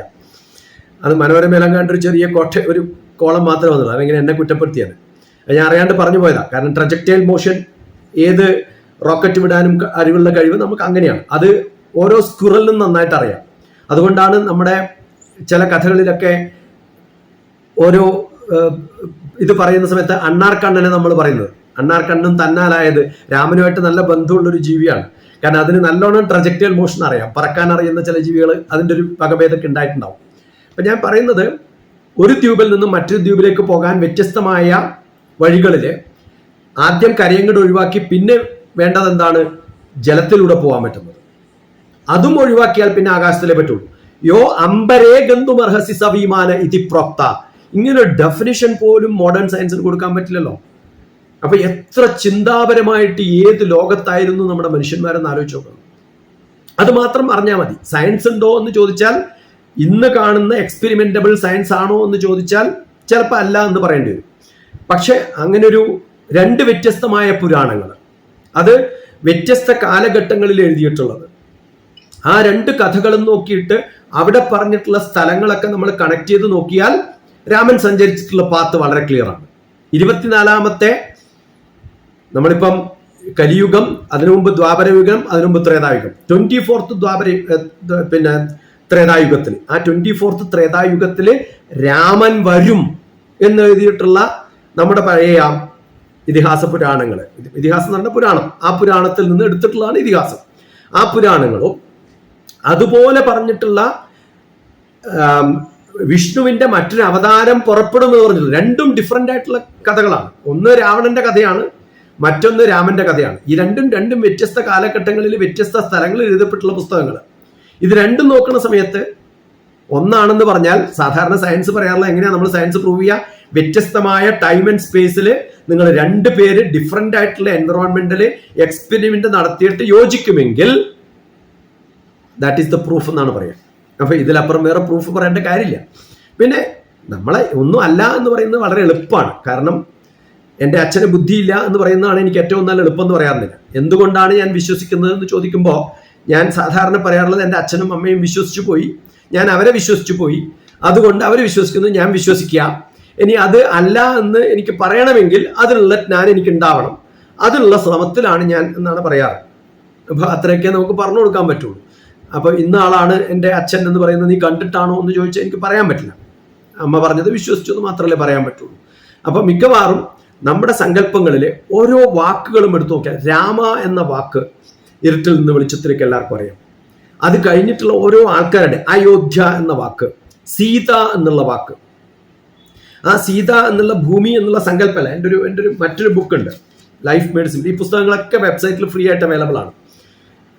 ഇതിനകത്ത് രാമായണ ഇൻ നേച്ചർ എന്ന് പറഞ്ഞ് 14-ാമത്തെ അധ്യായത്തിൽ ഞാൻ എഴുതിയിട്ടുണ്ട്.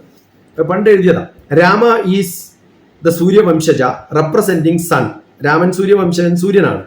Sita means earth. സീത എന്ന് പറഞ്ഞാൽ ഭൂമി ദേവിയാണ്. അപ്പോൾ രാമന് സീതയിൽ എപ്പോഴും വെളിച്ചം കൊടുത്തുകൊണ്ടേയിരിക്കും. Ravana is the rakshasa who has the vimana aircraft to travel in the air. അതാണ് ക്ലൗഡ്. ആ ക്ലൗഡ് എന്ന് പറയുന്നത് ഇടയ്ക്ക് വന്ന് മറച്ചു വെച്ചാൽ രാമന് സീതയെ കാണാൻ പറ്റാണ്ടാവും. And he is the cloud. Ravana cannot touch the earth as cloud cannot reach the earth. Or Ravana cannot touch because cloud cannot reach there. കാരണം ക്ലൗഡ് നേരത്തെ വരുമ്പോഴത്തേക്കും മഴയായി മാറും. അപ്പൊ രാവണന് തൊടാൻ പറ്റില്ല. രാമൻ എന്തായാലും രാമനെ കാണിച്ചു കൊടുക്കൂല. പിന്നെന്താ മാർഗം? ആകെയുള്ളൊരു മാർഗം വായു ആവുന്ന ഹനുമാൻ വന്ന് ക്ലൗഡിനെ ഒന്ന് മാറ്റലാണ്. അതുകൊണ്ടാണ് ഹനുമാനെ പറഞ്ഞു വിട്ടത്. Lakshmana is the Indradhanush lightning and thus cloud breaks the clouds. And then what happens? The Vayu Bhagavan is Hanuman who goes to the kingdom of Ravana and creates problems. And that's what happens, right? As the sun with the cloud could not see the earth, Rama couldn't see Sita. Hanuman, the wind moves the Ravana. The cloud, the sun is able to see the earth. Rama could see the Sita. ഇനി അടുത്ത ഈ north ഇന്ത്യയിൽ ഇപ്പൊ travel ചെയ്തപ്പോഴും ഞാൻ കുറേ കഥകൾ പണ്ട് കേട്ടിട്ടുള്ള കഥകളാണ്. അവിടെ ഏറ്റവും ഫേമസ് ആയിട്ടുള്ള 2-3 സീതകളുണ്ട്. ഒന്ന് സാധാരണ സീത നമ്മളൊക്കെ അറിയുന്ന, പിന്നൊന്ന് ഛായാ സീത, മറ്റൊന്ന് മായാ സീത. രാമൻ ഇത്രയും പ്രഗത്ഭനായിട്ടുള്ള ഒരു രാമൻ, പല ആൾക്കാരും പറയാറുണ്ട് ഭാര്യയെ തട്ടിക്കൊണ്ടു പോകുന്ന സമയത്ത് അതൊന്നും അറിയാത്തൊരു ഭഗവാൻ, ഇയാൾ എന്ത് ഭഗവാനാണ്? പിന്നെ ബ്രദറിനെ പറഞ്ഞേക്കുക, ഇതൊക്കെ ഒരു നാടകമാണ്. ശരിക്കും പറഞ്ഞാൽ ഇതിഹാസം എന്ന് പറഞ്ഞാൽ അവിടെ നടക്കുന്ന വാത്മീക കംപ്ലീറ്റ് സംഭവങ്ങൾ അറിയാം. രാമൻ അതിനേക്കാളും നന്നായിട്ട് അറിയാം. അതുകൊണ്ടാണ് രാമൻ വില്ലൊടിച്ച സമയത്ത് ഉടനെ പരശുരാമൻ കുഴപ്പാക്കുന്നുണ്ട്. സീതനെ കെട്ടാൻ പോയ സമയത്ത് ഉണ്ടായിരുന്ന കഥയുണ്ട്. ഈ സീതനെ കെട്ടാൻ പോയ കഥ എന്നൊക്കെ പറയുമ്പോൾ മാപ്പിള രാമായണമാണ്. ഞാൻ മലബാറിൽ ഇഷ്ടംപോലെ മാപ്പിള രാമായണം ഒന്ന് കേട്ടു നോക്കണം. നല്ല രസകരമായിട്ട് രാമായണം മാപ്പിളമാരുടെ കഥയിൽ പറയുന്നുണ്ട്. അപ്പൊ കെട്ടാൻ പോയ പിന്നെ താടിക്കാരന്റെ കഥയൊക്കെ പറയുന്നുണ്ട് അതിനകത്ത്. അപ്പോൾ ആ സംഭവം നടക്കുന്ന കാലത്ത് പരശുരാമൻ ഉടനെ കയറി പറയും, ഇതാരാ അൺഇൻവൈറ്റഡ് ആയിട്ട് ഒരാൾ വന്നിട്ട് വില്ലൊടിക്കണത്, അതും എൻ്റെ ഗുരുവായ ശിവൻ കൊടുത്തിട്ടുള്ള വില്ലാണ് ഒടിക്കണത്. അപ്പൊ ഗുരുവിന്റെ ആയുധം ഒടിച്ച അതാരായാലും ഞാൻ അവനെ വിടില്ല എന്ന്. അപ്പോഴാണ് സ്വകാര്യത്തിൽ പറയുന്നത് നമ്മൾ രണ്ടും ഒരേ ആൾ തന്നെയാണ്. പരശുരാമനും ശ്രീരാമനും വ്യത്യസ്തമായ അവതാരങ്ങളാണ്, അതുകൊണ്ട് കുഴപ്പമാക്കണ്ട, മിണ്ടാണ്ടിരുന്നത്. പെട്ടെന്ന് ക്ഷോഭിച്ചു വരുന്ന നമ്മുടെ വരജട വിവിധക്ഷമാല മന്തോൽ മരമുരി സർവശരീര ഭസ്മലേപം എന്ന് പറയുന്ന പരശുരാമൻ ശ്രീരാമന്റെ അടുത്ത് മിണ്ടാണ്ടിരിക്കുന്ന കഥ എന്ത് രസകരമായ ഒരു ഡ്രാമയെന്ന് ആലോചിച്ച് നോക്കണം. വ്യത്യസ്തമായ യുഗങ്ങളിൽ നടക്കുന്ന കഥകൾ ഇങ്ങനെ ഉണ്ടാക്കിയെടുത്തിട്ട് അവിടെ നടക്കുന്ന ഒരു സംഭവം നമ്മൾ കാണുമ്പോൾ ലക്ഷ്മണൻ എന്ന വ്യക്തിക്ക് തന്നെ അടയാളം എന്നുള്ള അർത്ഥമാണ്. അപ്പൊ ഈ ഒരു മായാസീതയെ സൃഷ്ടിച്ചെടുക്കുകയാണ് ഭഗവാൻ രാമൻ. എന്തിനു വേണ്ടി? രാമനെ കൊല്ലാൻ എന്തെങ്കിലും ഒരു കാര്യം വേണ്ടേ? അങ്ങനെ മാരീചനെ അയച്ചു, അങ്ങനെ കണ്ടു, ലക്ഷ്മണനെ പറഞ്ഞയച്ചു. ഇതൊക്കെ ഒരു ഡ്രാമയാണ്. ആ ഡ്രാമ എന്ന് പറയുന്നത് മായാസീതയുടെ കഥയും ഒക്കെ വായിക്കുമ്പോഴാണ് നമുക്ക് മനസ്സിലാവുക. അങ്ങനെ എൻ്റെ അദ്ഭുത രാമായണം എന്ന് പറഞ്ഞിട്ട് ഞാൻ 2009 അമേരിക്കയിൽ, 2019 അമേരിക്കയിൽ ഏപ്രിലാണെന്ന് തോന്നുന്നു, ഏപ്രിലിൽ ഞാനൊരു സൺഡേ റിഫ്ലക്ഷൻസ് എന്ന് പറഞ്ഞിട്ടൊരു സീരീസ് ഓഫ് എല്ലാ സൺഡേയും ഞാൻ കുറേ കഥകൾ എഴുതിയിട്ട് അവിടെ കൊളംബസ് എന്ന് പറയുന്ന സ്ഥലത്ത് ഒരു ക്ഷേത്രം പണിയാനുള്ള സ്ഥപതിയുടെ വേഷം കെട്ടിയിട്ട് ഞാൻ പോയിട്ടുണ്ട്. കാരണം അത് പയ്യന്നൂർ കേശവനാചാര്യൻ്റെ ഒരു ഗുരുവാണ്. സ്ഥാപത്യവേദം അങ്ങനെ കുറച്ച് അവിടെ ഇവിടെയൊക്കെ പഠിച്ചിട്ടുണ്ട്. അപ്പൊ അവിടെ പോയ സമയത്ത് ഞാൻ അവിടെ എല്ലാ സൺഡേയും ആർട്ടിക്കിൾ എഴുതുമായിരുന്നു. അതിൽ ഞാൻ ആദ്യം എഴുതിയ ആർട്ടിക്കിള് ഞാൻ ഇപ്പൊ എൻ്റെ ഓർമ്മയിൽ വരികയാണ്. 2019 ഏപ്രിലാണ്. അദ്ഭുത രാമായണം, ഡോക്ടർ TPS നടിച്ചാൽ നിങ്ങൾക്കത് കാണാം. ഞാൻ അതിനകത്ത് ഈ കഥ കുറച്ച് പറയുന്നുണ്ട്, പൂർണ്ണമായിട്ട് പറയേണ്ടത് എനിക്ക് ഓർമ്മയില്ല, ഞാൻ റെഫർ ചെയ്തിട്ടില്ല. അപ്പൊ ഇതില് നമ്മൾ ഹനുമാൻ എന്ന് പറയുന്നത് ഹനു എന്ന് പറഞ്ഞ താടിയാണ്, അതിന് ഏറ്റവും ശക്തിയുള്ളത് താടിയാണ്. അങ്ങനെ ഓരോ വാക്കുകളിലും വ്യത്യസ്തമായിട്ടുള്ള അർത്ഥങ്ങൾ. അതുകൊണ്ടാണ് മായാ സീതയും ഒക്കെ ഉണ്ടാവുന്നത്. ഇന്ദ്രനെ കീഴടക്കാൻ കഴിയുള്ള ഇന്ദ്രജിത്ത് എന്ന് പറയുന്ന സംഭവം. ഓരോ വാക്കുകളും. ദശരഥം എന്ന് പറയുന്നത് തന്നെ 10 കാറുള്ള ആൾ ഏറ്റവും റിച്ച് ആയിട്ടുള്ള മനുഷ്യനാണ്, സാധാരണ മനുഷ്യനല്ല. അപ്പൊ അങ്ങനെ 10 കാറുണ്ടായിട്ടും കാര്യമില്ല, സ്വന്തം മോനെ വളർത്താൻ പറ്റിയിട്ടില്ല, അതുകൊണ്ട് വേറൊരാളെ മെൻഡർ വിളിക്കേണ്ടി വന്നു എന്നുള്ളൊരു കഥയാണ്. അവനവൻ രാജാവായിട്ടും കാര്യമൊന്നുമില്ല, മക്കള് പഠിച്ചിട്ട് നന്നായിട്ടില്ലെങ്കിൽ കാല് നമസ്കരിക്കാൻ വരില്ല എന്നുള്ളതാണ്. സുഗ്രീവൻ എന്ന വാക്കിന് തന്നെ ഏറ്റവും നല്ല സുഹൃത്ത് എന്നുള്ള അർത്ഥം. ലക്ഷ്മണൻ ഓരോ സ്ഥലങ്ങളും സീതയെ കണ്ടിട്ടുണ്ടോ, ഈ ആഭരണം കണ്ടിട്ടുണ്ടോ, ഈ ആഭരണം കണ്ടിട്ടുണ്ടോ എന്നൊക്കെ പറഞ്ഞു. ഡൽഹിയിലാണ് എനിക്ക് തോന്നുന്നത് ഏറ്റവും കൂടുതൽ രാമായണ മാസത്തിൽ ഞാൻ പ്രഭാഷണം കൊടുത്തിട്ടുള്ളത്. അതിൽ ജനങ്ങളൊക്കെ ഇഷ്ടപ്പെട്ട എൻ്റെ ഒരു റെഫറൻസ് ഇതായിരുന്നു. ഓരോ ആഭരണവും കാണിച്ചിട്ട് ഇത് സീതയുടേതാണോ എന്ന് ചോദിക്കുന്ന സമയത്ത് ലക്ഷ്മണൻ പറഞ്ഞ കണ്ടിട്ടില്ല, ഞാൻ കണ്ടിട്ടില്ല എന്ന്. ഏടത്തിമയെ ഇതുവരെ കണ്ടിട്ടില്ല നീ എന്ന് ചോദിക്കുന്നത്. ഏടത്തിമയുടെ കാല് മാത്രമേ കാണാറുള്ളൂ നമസ്കരിക്കുമെന്ന്. എന്തൊരു നല്ലൊരു ബ്രദറിന്റെ ഒരു ലൈഫാണ് കാണിച്ചു കൊടുക്കുന്ന ആലോചിച്ച് നോക്കും. ഇപ്പൊ അങ്ങനെ ഏതെങ്കിലും ഒരു ബ്രദറിനെയൊക്കെ എവിടെയെങ്കിലൊക്കെ കാണാനോ കിട്ടാനോ ഉണ്ടോ? അപ്പൊ ഏറ്റവും ഡെഡിക്കേറ്റഡ് ആയിട്ടുള്ള ബ്രദർ, അതാണ് സങ്കല്പം. ഇത് റിലേഷൻഷിപ്പ്, സോഷ്യൽ സയൻസ് ആണ്, ആന്ത്രോപോളജിയാണ്, സൈക്കോളജിയാണ്, human system of life, personality development, communication, എങ്ങനെ പറയണം, എങ്ങനെ ആൾക്കാരുമായിട്ട് സംസാരിക്കണം. ഒരു മിഥ്യാസീത എന്ന് പറയുന്ന ഒരു സങ്കല്പം എനിക്ക് നേരത്തെ പറഞ്ഞപ്പോൾ വിട്ടുപോയതാണ്. മിഥ്യാസീത, നിഴൽ സീത, ഛായാസീത എന്നൊക്കെ അതിന്റെ അർത്ഥം അങ്ങനെയാ പറയേണ്ടത്. നമ്മൾ വെർച്വൽ ആണ് എന്നുള്ള അർത്ഥത്തിൽ. അപ്പോ അത് ലക്ഷ്മണൻ ഇതൊന്നും അറിയാണ്ട പാവം. ലക്ഷ്മണൻ ഇതിന്റെ ഒരു അംശം പോലും അറിയില്ല എന്നുള്ളതാണ്. കാരണം ലക്ഷ്മണൻ ഒരു ശേഷൻ മാത്രമാണ്. പഴയ പാമ്പായിട്ടുള്ള ആളാണ് ലക്ഷ്മണനായിട്ട് മാറുന്നത്. ഇപ്പൊ എൻ്റെ ഇതിനകത്ത് ആരോ കംസ് ഫ്രം ഷാഡോയിൽ ഞാൻ പറയുന്നുണ്ട്, ഒരു ജന്മത്തിൽ നിങ്ങൾ ലക്ഷ്മണനായിട്ട് രാമന്റെ കൂടെ, ലക്ഷ്മണൻ ഈ നാടകത്തിലെ ഒരു വല്ലാത്തൊരു വേഷം ലക്ഷ്മണൻ അനുഭവിക്കുന്നുണ്ട്. ഇത് എപ്പോഴെങ്കിലും യുദ്ധം കഴിഞ്ഞിട്ടെങ്കിലും സീതയെ നേരിട്ട് കാണുമ്പോൾ എവിടെയാ സീതയെ ഒളിപ്പിച്ചു വെച്ചത്? അത് അഗ്നിയിലാണ് ഒളിപ്പിച്ചു വെച്ചത്. അതുകൊണ്ടാണ് രണ്ടാമത് അഗ്നിപ്രവേശത്തിലൂടെ അവിടുന്ന് എടുക്കുന്ന ഒരു മെജിഷ്യന്റെ ഒരു രൂപമാണ് അഗ്നി കൊടുത്തിരിക്കുന്നത്. അങ്ങനെ പുറത്തെടുക്കുകയാണ് സീതയെ. യഥാർത്ഥ സീത അഗ്നിയിൽ ഒളിച്ചിരുന്ന് മായാസീതയെ ഉണ്ടാക്കി രണ്ടാമത് കഥയൊക്കെ കഴിഞ്ഞ് ഇതൊന്നും അറിയാണ്ട് പാവൻ ലക്ഷ്മണൻ ഇതൊക്കെ സഹിച്ച അവസാനം നടന്ന് ഇതൊക്കെ നാടകമാണെന്ന് അറിഞ്ഞിട്ടുണ്ടാവും, ഉറപ്പായിട്ടും അറിഞ്ഞിട്ടുണ്ടാവും. അതുകൊണ്ടാണ് ഭഗവാൻ അടുത്ത ജന്മത്തിൽ കൃഷ്ണനായിട്ട് ജനിക്കുന്ന സമയത്ത് അയാളുടെ ഏട്ടനായിട്ട് ബലരാമൻ വന്നിട്ട് ഇടക്കിടയ്ക്ക് മുട്ടിക്കൊണ്ടിരിക്കുന്നത്. കഴിഞ്ഞ ജന്മത്തിൽ നീ എന്നെ അനുഭവിപ്പിച്ചതൊക്കെ ഞാൻ തിരിച്ചു തരാമടോ എന്ന് പറയുന്നത്. നമ്മുടെ പുരാണ ഇതിഹാസങ്ങളിൽ നമ്മൾ ഒരു ജന്മത്തിൽ ചെയ്യുന്ന പാപം അടുത്ത ജന്മത്തിൽ എന്തായാലും വീട്ടിൽ കൊണ്ടേ തീരൂ എന്ന് പറയുന്ന വലിയൊരു സങ്കല്പം. അത് 7 ജന്മാസ് എന്നാണ് നമ്മൾ പറയാ. 7 ജന്മം എന്ന് പറഞ്ഞാൽ each day you take A birth and the next day you take A rebirth. The കർമ്മ വാട്ട് യു ഡു ടുഡേ. ഇന്ന് ഞാൻ പറയുന്ന വാക്കുകൾ നാളെ എനിക്ക് അയ്യോ ചെയ്യണ്ടായിരുന്നു തോന്നുമ്പോഴാണ് ഞാൻ ഏറ്റവും മനസ്താപമുള്ളതാകുന്നത്. രാവിലെ ബ്രഹ്മാവനെ ഉണർത്തുന്നു, വിഷ്ണുവിന്റെ കൂടെ സഞ്ചരിക്കുന്നു, ശിവന്റെ കൂടെ ഞാൻ കിടന്നുറങ്ങി മരിക്കുന്നു. നാളെ രാവിലെ ജനിച്ചാൽ യെസ്, ഇല്ലെങ്കിൽ ഇല്ല, അങ്ങനെയൊക്കെ പറയാൻ പറ്റും. ഈ ഒരു ജന്മം നമ്മളിൽ ഉണ്ടാവുമ്പോൾ രാമന്റെയും ലക്ഷ്മണന്റെയും കഥയിലൂടെ നെക്സ്റ്റ് ജന്മത്തിൽ കൃഷ്ണന്റെയും ബലരാമന്റെയും കഥയിലൂടെ നമുക്ക് പറഞ്ഞു തരുമ്പോൾ, അതുകൊണ്ടാണ് ഞാൻ ഇവിടെ എഴുതിയത് ആരോ കംസ് ഫ്രം ഷാഡോ. ഒരു ജന്മത്തിൽ രാമനായാൽ പോലും ഒളിയമ്പെയ്ത് ഒരു മനുഷ്യനെ കൊന്നാൽ അടുത്ത ജന്മത്തിൽ കൃഷ്ണന് അതേ അമ്പെയ്ത് മരിക്കേണ്ട ഗതി വരും എന്ന് പഠിപ്പിക്കുന്ന ഒരു കഥ ലോകത്തിലെ ഏതെങ്കിലും ഇതിഹാസങ്ങളിൽ എവിടെയെങ്കിലൊക്കെ ഉണ്ടാവോ? ഒരു ഗുണവുമില്ലാത്തൊരു സാധനം നമ്മുടെ വീട്ടിൽ ഒരിക്കലും നമ്മൾ വെക്കാറില്ല. 16 ലക്ഷത്തിലധികം പഴക്കമുള്ള, കാരണം 4,32,000 മൾട്ടിപ്ലൈഡ് 8,86,000 എല്ലാം കൂടി കൂട്ടി അവസാനം നോക്കിക്കഴിഞ്ഞാൽ ഏകദേശം 16 ലക്ഷത്തിലധികം വർഷങ്ങൾ. വെസ്റ്റേൺ സയൻസ് പറയുന്ന കാലഗണനയല്ല, നമ്മുടെ കാലഗണന അനുസരിച്ചിട്ട് അത്തരം ഒരു കാലഘട്ടങ്ങളിൽ നടന്ന സംഭവം ഇന്നും നമ്മൾ ഈ 2024 കഥ പറഞ്ഞ് നടക്കുന്നുണ്ടെങ്കിൽ അത് കഥയാണെങ്കിൽ പോലും അത് കഥ വെറുതെ നടക്കാത്ത കഥയാവുമ്പോൾ ഉണ്ടാവില്ല. അങ്ങനെയാണെങ്കിൽ ജിയോഗ്രഫിക്കൽ കണ്ടീഷൻസ് ഉണ്ടാവില്ല. അങ്ങനെയാണെങ്കിൽ ഇതൊന്നും റിലേറ്റ് ചെയ്തിട്ട് നമുക്ക് പുതിയതായിട്ട് കണ്ടുപിടിക്കാൻ പറ്റില്ല. റിസർച്ചുകൾ നടത്താൻ നമുക്ക് സാധ്യതകളുള്ള കുറേ രംഗങ്ങൾ ഉണ്ടെങ്കിലും അതിൽ നമ്മൾ മെനക്കെടുന്നില്ല എന്നുള്ളത് കൊണ്ടാണ്. പിന്നെ ഇതിനേക്കാളും ഒക്കെ കവിഞ്ഞുള്ളത് എത്രയോ കവികൾ. എനിക്കറിയില്ല, എനിക്ക് ഏറ്റവും ഇഷ്ടപ്പെട്ട രാമായണത്തെ നല്ലപോലെ എപ്പോഴോ ഒരു പ്രാവശ്യം യൂസഫ് അലി കേച്ചേരിയുടെ ഒരു ഇന്റർവ്യൂ ഉണ്ടായിരുന്നു. ഗുരുവായൂരിലേക്ക് പോകുന്ന സമയത്ത് തൃശ്ശൂരിൽ നിന്ന് അദ്ദേഹത്തിന്റെ വീട് ഇപ്പോൾ കാണുമ്പോൾ സങ്കടം തോന്നാറുണ്ട് എനിക്ക്.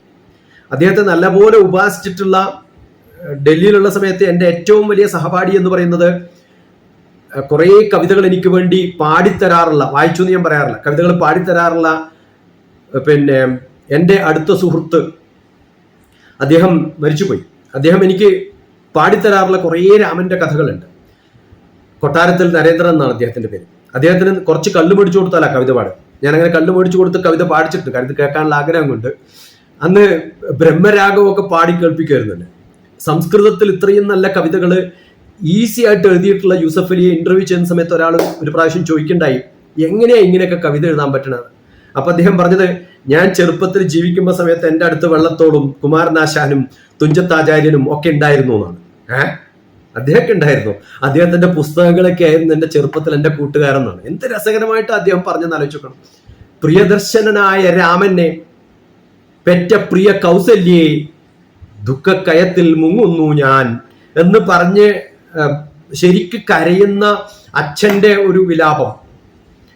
അത് ഇളമതൻ പാദം വണങ്ങി ചിരിച്ചുകൊണ്ടിളമ നടന്നപ്പോൾ, ലക്ഷ്മണനെയാ പറയണത്. ആ ചെറിയ പയ്യൻ ഇളയമ്മയുടെ കാല് വന്ദിച്ചിട്ട് പോകുന്ന സമയത്ത്, ഒരു നാരിയെ മാത്രം വേട്ടവരൻ പൂർവികർ, ഞാനോ മൂവരെയെല്ലാം, ഇതൊക്കെയാണ് എൻ്റെ പാപത്തിന് കാരണം, എൻ്റെ കർമ്മമാണ് എന്നെ ഇങ്ങനെയൊക്കെ എത്തിച്ചത് എന്ന് പറയുന്ന ഒരു അച്ഛൻ. ഇതൊന്നും എന്ത് രസകരമായ കവിതകൾ!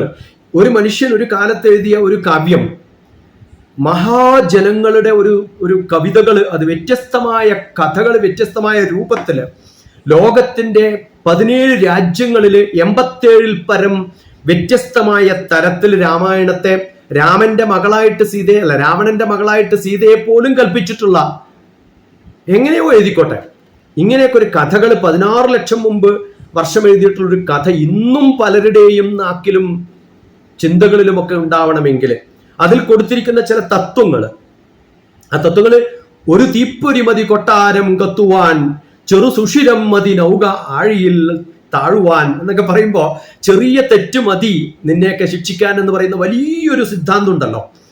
ആ സിദ്ധാന്തം നമ്മളെ പഠിപ്പിക്കുമ്പോൾ അതിനപ്പുറം എന്ത് സയൻസാണ് നമുക്ക് വേണ്ടതെന്ന് എനിക്ക് മനസ്സിലാവില്ല. ജീവിതത്തിലെ ഏറ്റവും വലിയ സയൻസ് LIFE, ലൈഫ് തന്നെയാണ്. Live in full enjoyment. ആ എൻജോയ്മെന്റ് വേണമെങ്കിൽ രാമനെ പോലെ ധർമ്മിഷ്ഠനായ ഒരു വ്യക്തിയുടെ കാൽക്കൽ കിടക്കാനുള്ള ഒരറിവെങ്കിലും നമുക്കുണ്ടാവണം. സ്വാമി വിവേകാനന്ദ സ്വാമികളോട് ആരോ ചോദിച്ചിരുന്നു എന്താണ് ഇതിന്റെയൊക്കെ ഒരു അർത്ഥം എന്ന്. ആ സമയത്ത് സ്വാമി വിവേകാനന്ദ സ്വാമികൾ പറഞ്ഞത് സീത ജീവാത്മാവിനെയും ലങ്ക ശരീരത്തെയും രാമൻ പരമാത്മാവിനെയും ഒക്കെ സങ്കല്പിച്ചിട്ടുള്ള നല്ലൊരു കഥ. അത് ലങ്ക ദ്വീപ് കണ്ടുപിടിക്കാൻ വേണ്ടി ജീവാത്മാവിൽ ഇങ്ങനെ പരമാത്മാവ് അടുപ്പം പുലർത്താൻ ശ്രമിക്കുന്ന, ആഗ്രഹങ്ങൾ പുലർത്താൻ ശ്രമിക്കുമ്പോൾ എത്താൻ പറ്റാത്ത ഒരവസ്ഥയിലേക്ക് ആ പിശാചുക്കളൊന്നും അനുവദിക്കാത്തൊരു സമയത്ത് വിഭീഷണൻ എന്ന ഒരു സത്വ ഗുണം വന്നിട്ട് രാവണൻ എന്ന രാജാക്കന്മാരെ, കുംഭകർണൻ എന്ന തമസ്സിനെ മാറ്റി നിർത്തി നമ്മുടെ വികാരങ്ങളെയും എല്ലാ ഗുണങ്ങളെയും ഭഗവത്ഗീതയിൽ എങ്ങനെയാണോ 3 ഗുണങ്ങളെ പറഞ്ഞിട്ടുള്ളത്, ആ ഗുണങ്ങളെയൊക്കെ ജീവാത്മാവിനെയും പരമാത്മാവിനെയും അടുപ്പിക്കാൻ വേണ്ടി, സീതയെയും രാമനെയും അടുപ്പിക്കാൻ വേണ്ടി കാണിക്കുന്ന ഒരു ദിവ്യ മോതിരം ആണ് ഗുരു തരുന്ന ഒരു വിദ്യ.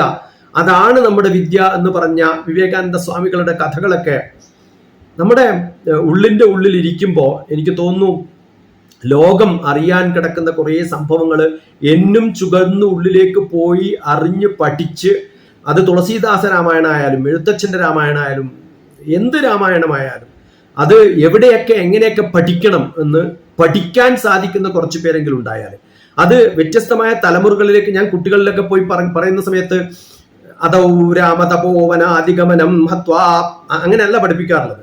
അത് ഞാൻ നേരെ ഇംഗ്ലീഷിലാക്കിയിട്ടാണ് പഠിപ്പിക്കുക. അത് എന്നെ പഠിപ്പിച്ചിട്ടുള്ള എൻ്റെ മാഷന്മാരുണ്ട്.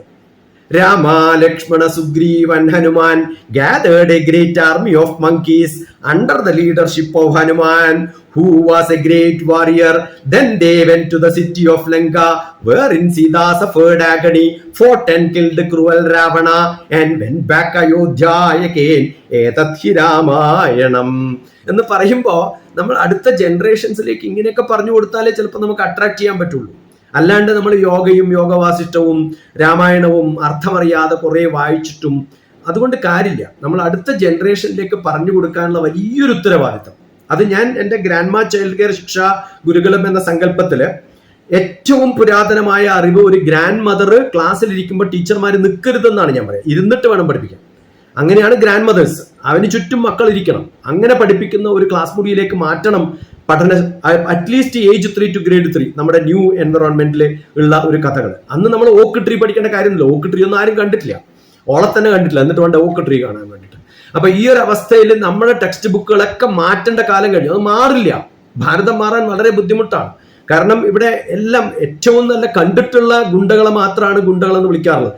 നമ്മളെ വളരെ പ്രത്യക്ഷമായിട്ട് കണ്ടുകൊണ്ട് നമ്മളെ അറുത്ത് കൊല്ലുന്ന ഗുണ്ടകളാണ് വിദ്യാഭ്യാസ സമ്പ്രദായം എന്ന് പറയുന്നത്. അതിൽ ഏറ്റവും വലിപ്പമുള്ളത്, ഏറ്റവും കൂടുതൽ സ്കൂൾസ് ഉള്ള CBSE ആണ്, central board of secondary education എന്നാണ്. സെക്കൻഡറി എന്ന് പറഞ്ഞാൽ 9ാം ക്ലാസ് ആണ്. എന്ന് വെച്ചാൽ 8ാം ക്ലാസ് വരെ സിലബസ് വേണ്ടാന്നാണ് CBSE തന്നെ പറഞ്ഞിരിക്കുന്നത്. എന്നിട്ട് LKG കുട്ടിയും കൂടി CBSE ആണ്. ഇപ്പൊ പുതിയ ന്യൂ സമ്പ്രദായം പ്രകാരം 2.5 വയസ്സ് മുതൽ ഫോർമൽ ആക്കിയിട്ട് അതിന് കൂടി ഫീസ് മേടിക്കാം എന്നായി വലിയ വലിയ സ്കൂളുകൾക്ക്. എല്ലാ കുട്ടികളും 18 കിലോമീറ്റർ 2.5 വയസ്സിൽ പോകണം. ഇതൊക്കെ മാറ്റേണ്ട കാലം കഴിഞ്ഞു. അടുത്ത കാലത്ത് കർണാടകയിൽ പോയ സമയത്ത് ഒരു ഡോക്ടർ രവി നടത്തുന്ന വിജയ സ്കൂൾ ഇന്റർനാഷണൽ പറഞ്ഞു ഞാനെല്ലാം മാറ്റാൻ തയ്യാറാണ്. ഡോക്ടർ TPS പറയും നമ്മൾ എന്താ ചെയ്യുന്നത്. ഹുബ്ലിയിൽ അങ്ങനെയാണ് 2 ദിവസം ഞാൻ ചെലവഴിച്ചത്. ചില ആൾക്കാരെങ്കിലും മനസ്സ് തുറന്ന് വരുന്നുണ്ടല്ലോ എന്ന് കാണുമ്പോൾ വളരെ സന്തോഷം. അങ്ങനെയൊക്കെ മാറ്റണം. അപ്പോൾ ഏറ്റവും വ്യത്യസ്തമായിട്ടുള്ള പഴയ കാലത്തേക്ക് നമ്മൾ തിരിച്ചു പോകുന്ന, നമ്മൾ പോയിട്ട് പഠിക്കേണ്ടത് ഫിൻലാൻഡ് എന്ന് പറയുന്ന ചെറിയൊരു ദ്വീപ് നോർത്തേൺ ഹെമിസ്ഫിയറിൽ 150 ദിവസങ്ങൾ ഡേ ഉള്ള അവിടുത്തെ വിദ്യാഭ്യാസ സമ്പ്രദായം അല്ല കൊണ്ടുവരേണ്ടത്. നമ്മൾ കൊണ്ടുവരേണ്ടത് പണ്ട കാലത്തുണ്ടായിരുന്ന നമ്മുടെ രാമൻ പഠിച്ച, കൃഷ്ണൻ പഠിച്ച 4 സ്റ്റേറ്റ് കടന്നിട്ടൊക്കെയാണ് കൃഷ്ണൻ. കുചേലന്റെ കൂടിയാണ്. ഏറ്റവും റിച്ച് ആയിട്ടുള്ള രാജാവും ഏറ്റവും മോശം ഡ്രസ് ഇട്ടുള്ള ആളും ഒരേ ക്ലാസ്സിൽ ഇരുന്ന് പഠിക്കുമ്പോഴേ, സോഷ്യൽ സ്റ്റാറ്റസ് നോക്കാതെ പഠിക്കുമ്പോഴേ നന്നാവുള്ളൂ. ഇന്നൊക്കെ എല്ലാ ധനവാന്മാർക്ക് ഒരു സ്കൂളും പാവപ്പെട്ടവർക്ക് വേറെ സ്കൂളും. ആ തെറ്റ് വരുത്തരുത് എന്നാണ്. ഇതൊക്കെ പഠിപ്പിക്കുമ്പോൾ ചിരപുരാതനവും ഏറ്റവും മോഡേൺ ആയിട്ടുള്ള 21st സെഞ്ചുറി എന്നൊക്കെ പറയാം. തെറ്റാണെന്ന് ഞാൻ പറയാം. സെഞ്ചുറി 100 കൊല്ലമാണ്. 100 കൊല്ലത്തേക്കുള്ള വിദ്യാഭ്യാസം അല്ല വേണ്ടത്. പണ്ട് കാലത്ത് പോലും വിദ്യാഭ്യാസം റിന്യൂവേഷൻ നടത്തിയിട്ടുണ്ട്. എപ്പോഴും മാറിക്കൊണ്ടേയിരിക്കുന്നുണ്ട്. രാമൻ പഠിച്ചതല്ല കൃഷ്ണൻ പഠിച്ചത്, എപ്പോഴും മാറിക്കൊണ്ടേയിരിക്കുന്നുണ്ട്. അപ്പൊ നമ്മൾ മാറ്റം നെക്സ്റ്റ് ജനറേഷനും അല്ല. 3rd decade of 21st century 3, 2, 1 world doctor TPS നടിച്ചാൽ നിങ്ങൾക്ക് കാണാം എൻ്റെ കുറേ സങ്കല്പങ്ങൾ വിദ്യാഭ്യാസത്തിന്. അത് ഒരു ബ്രഹ്മഋഷി, നമ്മുടെ വിശ്വാമിത്രൻ, നമ്മുടെ ശ്രീരാമൻ, നമ്മുടെ മഹർഷിമാര്, കശ്യപന്മാര് ഒക്കെ പറഞ്ഞിട്ടുള്ള സംഭവങ്ങളും ഓരോ ദിവസവും ഓരോ നാമങ്ങളും പഠിച്ച് ആ നാമങ്ങളുടെയൊക്കെ ഗുണം പഠിക്കുക. അതേപോലെ അൾട്രാ മോഡേൺ ടെക്നോളജിയിലുള്ള എല്ലാ സംഭവങ്ങളും പഠിച്ച് മനുഷ്യൻ ഏറ്റവും സുഖമായിട്ട് ജീവിക്കാവണമെങ്കിൽ എല്ലാ സാന്ത്വനങ്ങളും ലക്ഷ്മണ സാന്ത്വനത്തോടുകൂടി നമ്മുടെ കിളിപ്പാട്ടിന്റെ ഒരു സുഖം നമ്മൾ അനുഭവിക്കണമെങ്കിൽ ആ സുഖവും വേണം. അത് അൾട്രാ മോഡേൺ ആയിട്ട് എങ്ങനെ ലോകത്തിന് പറഞ്ഞു കൊടുക്കാൻ സാധിക്കും, ആ ലാംഗ്വേജും കൂടി പഠിക്കണം. അതുകൊണ്ടാണ് ഞാൻ ഭഗവത്ഗീത ദ ഗീതാ വേ എന്ന് പറഞ്ഞിട്ട് ഒരു മോഡേൺ സ്റ്റൈൽ ഓഫ് ഭഗവത്ഗീത, എങ്ങനെയാണ് ഒരു അമേരിക്കൻ സ്റ്റുഡന്റ് ഇന്ത്യൻ വിസ്ഡം ഉള്ള ഒരു മനുഷ്യരോട് എങ്ങനെ ചോദ്യങ്ങൾ ചോദിച്ചാൽ ഉത്തരം പറയും എന്നുള്ളതിന് ഒരു വ്യത്യസ്ത രീതിയിൽ ചോദ്യോത്തരങ്ങളായിട്ട് 18 ചാപ്റ്റർ 108 പോയിന്റ്സ്.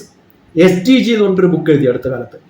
അതെല്ലാവരും പറയാം സസ്റ്റൈനബിൾ ഡെവലപ്മെന്റ് ഗോൾസ് എന്നാണ്. ഞാൻ പറയുന്നത് സനാതന ധർമ്മ ഗോൾസ് എന്നാണ്. സസ്റ്റൈനബിൾ ഡെവലപ്മെന്റ് ഗോൾ അല്ല. കാരണം അതിനകത്ത് ഒന്നും പുതിയതായിട്ട് എനിക്ക് കാണാൻ സാധിച്ചിട്ടില്ല. അതുകൊണ്ട് ഞാൻ എഴുതിയ പുസ്തകത്തിന്റെ പേര് തന്നെ സനാതന ധർമ്മ ഗോൾ എന്നാണ്. പറ്റുന്നിടത്തൊക്കെ ഇത് പഠിപ്പിക്കുക, എത്തിക്കുക എന്നുള്ളൊരു നിത്യ സംഭവമായിട്ട് മാറിയിട്ട് ഞാൻ തോന്നുന്നു 1 മണിക്കൂർ ഞാൻ സംസാരിച്ചു.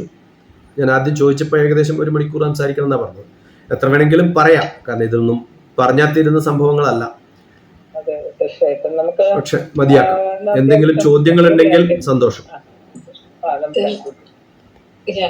ഒരു 2 മിനിറ്റ് ഞാൻ എടുത്തോട്ടെ, എല്ലാവരുടെയും പെർമിഷനോട് കൂടിയിട്ട്. പറഞ്ഞോളൂ. എനിക്ക് കാരണം സ്വാഗതം പറയാനായിട്ട് മാഡം എന്നോട് 3 മിനിറ്റ് പറഞ്ഞു. പക്ഷെ ഞാൻ ഈ സാറിന്റെ സ്പീച്ച് കേൾക്കാനുള്ള കൊതി ഒട്ടും സമയം മെനക്കെടുത്താൻ മനസ്സില്ലാത്തത് കൊണ്ട് ഞാൻ പെട്ടെന്ന് കൺക്ലൂഡ് ചെയ്യായിരുന്നു കേട്ടോ. അത് മനഃപൂർവ്വം തന്നെ ചെയ്തതാണ്.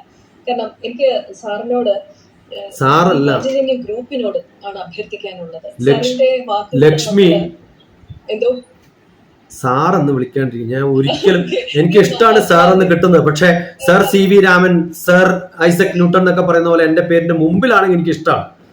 അത് അവര് തന്നെ നിർത്തി, ബ്രിട്ടീഷുകാരൻ ആ പണി നിർത്തി. ഇപ്പൊ സാറില്ല. ഇന്ന് രാവിലെ എനിക്ക് മെസ്സേജ് അയച്ചിരുന്നു സാർ എന്ന് പറഞ്ഞു.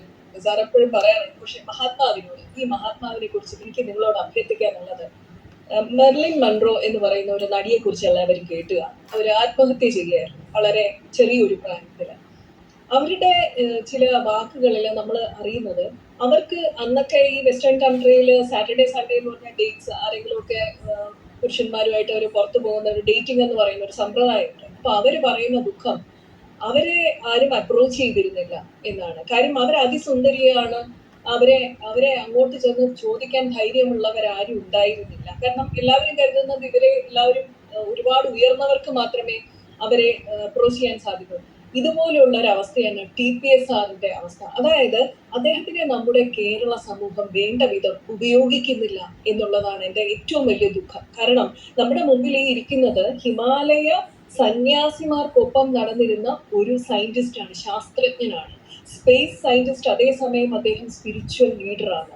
അദ്ദേഹത്തിന്റെ ആഴത്തിലുള്ള അറിവുകൾ എന്ന് പറഞ്ഞാൽ വേദം, വേദാന്തം, അസ്ട്രോളജി, എനിക്കറിയില്ല താന്ത്രികം അടക്കം ശ്രീവിദ്യയെ കുറിച്ചിട്ടെല്ലാം അദ്ദേഹത്തിന്റെ ആർട്ടിക്കിളും ലേഖനങ്ങളും വായിച്ചു കഴിഞ്ഞാൽ നമുക്ക് ഉൾക്കൊള്ളാൻ സാധിക്കില്ല. കാരണം നമ്മളെപ്പോലെയുള്ളവർക്ക് നമ്മൾ വിചാരിക്കുന്ന അദ്ദേഹം പ്രാപ്യനല്ലാത്തത് കൊണ്ട് നമുക്ക് അദ്ദേഹത്തിന് കിട്ടുന്നില്ല. ഈ ഒരു കുറവ് നികത്താൻ ഈ സംഘടനയെങ്കിലും, പല സംഘടനകളെയും ഞാൻ ശ്രദ്ധിച്ചിട്ടുണ്ട്, അവരാരും ഇദ്ദേഹത്തിനെ വേണ്ട രീതിയിൽ ഉപയോഗപ്പെടുത്തുന്നില്ല. അതിന്റെ നഷ്ടം അനുഭവിക്കുന്നത് നമ്മൾ കേരളീയരാണ്, മലയാളികളാണ്. അതാണ് ഏറ്റവും വലിയ ദയനീയമായിട്ടുള്ള അവസ്ഥ. മറ്റുള്ള സംസ്ഥാനങ്ങൾ പിന്നെയും അദ്ദേഹത്തിനെ തിരിച്ചറിയുന്നുണ്ട്. കാരണം അദ്ദേഹം, നിങ്ങൾ തന്നെ, ഞാൻ ഇത് സമയം മെനക്കെടുത്തണ്ട എന്ന് വിചാരിച്ചുകൊണ്ടാണ് അദ്ദേഹത്തിനെ കുറിച്ചിട്ടുള്ള ഡിസ്ക്രിപ്ഷൻസ് പറയാത്തത്. Living with the Himalayan masters എന്ന് പറഞ്ഞിരിക്കുന്ന ബുക്ക്, ആ ലോക പ്രശസ്തമായിട്ടുള്ള ബുക്ക് എഴുതിയിട്ടുള്ള സ്വാമി രാമന്റെ ശിഷ്യനാണ്. അതുപോലെ തന്നെ കണ്ണൂര് ഉള്ള അദ്ദേഹത്തിന്റെ ഗുരുക്കന്മാരെ എല്ലാവരും എടുത്തെടുത്ത് പറയാൻ സാധിക്കില്ല. ലോക പ്രശസ്തരായിട്ടുള്ള ഗുരുക്കന്മാരുടെ ശിഷ്യനാണ് അദ്ദേഹം. അതും ഇന്ത്യൻ സ്പേസ് സയന്റിസ്റ്റ് എന്നുള്ളതിലുപരി മാത്തമാറ്റീഷ്യൻ ആയാലും, സൈക്കോളജിസ്റ്റ് ആയാലും, വക്കീല്, ലോയർ എന്നുള്ള നിലയിലായാലും എല്ലാത്തിലും നമുക്ക് എത്താൻ സാധിക്കാത്ത ഉയരത്തിൽ നിൽക്കുന്ന ഒരു സൂര്യ തേജസ്സാണ് നമ്മുടെ മുന്നിലിരിക്കുന്നത്. ഡോക്ടർ ഗോപാലകൃഷ്ണൻ സാറിനെ പോലെ തന്നെ ഞാൻ എപ്പോഴും പറയാറുണ്ട്, സാറ് പോയപ്പോൾ എനിക്ക് സാറിന് പകരമായിട്ട് കാണാൻ സാധിക്കുന്ന ഒരു ദിവ്യ തേജസ്സിനെ തന്നിട്ടാണ് പോയത്. ഞാൻ സാറിനോട് സംവദിക്കുമ്പോൾ, മനസ്സുകൊണ്ട് സംവദിക്കുമ്പോൾ എപ്പോഴും പറയാറുണ്ട്, അതുപോലെ ഒരു scientist and spiritual leader, rarest of rare combination. അതുകൊണ്ട് തന്നെ നമ്മുടെ സുഭാഷിതങ്ങളിൽ പറയാറുണ്ട്, അയോഗ്യ പുരുഷോനാസ്തി യോജകത്തത്ര ദുർലഭാണ്. ഒരുപാട് ആൾക്കാരുണ്ട് ഗുണമുള്ളവര്, പക്ഷെ അതിനെ യോജിപ്പിക്കാൻ കഴിയുന്ന സംയോജകരില്ല, കോർഡിനേറ്റേഴ്സ് ഇല്ല. അങ്ങനെയുള്ള കോർഡിനേറ്റേഴ്സിനെയാണ് ഞാൻ വിനോദ്ജിയെ പോലെയുള്ളവരിലും അതുപോലെ തന്നെ പാഞ്ചജന്യം ഗ്രൂപ്പിലെല്ലാം കാണുന്നത്. ഞാൻ ഏത് ഗ്രൂപ്പിൽ പോയാലും ഇത് പറയാറുണ്ട്, TPSR എന്ന് പറയുന്ന അതുല്യ പ്രതിഭയെ നമ്മൾ ഉപയോഗപ്പെടുത്തണം.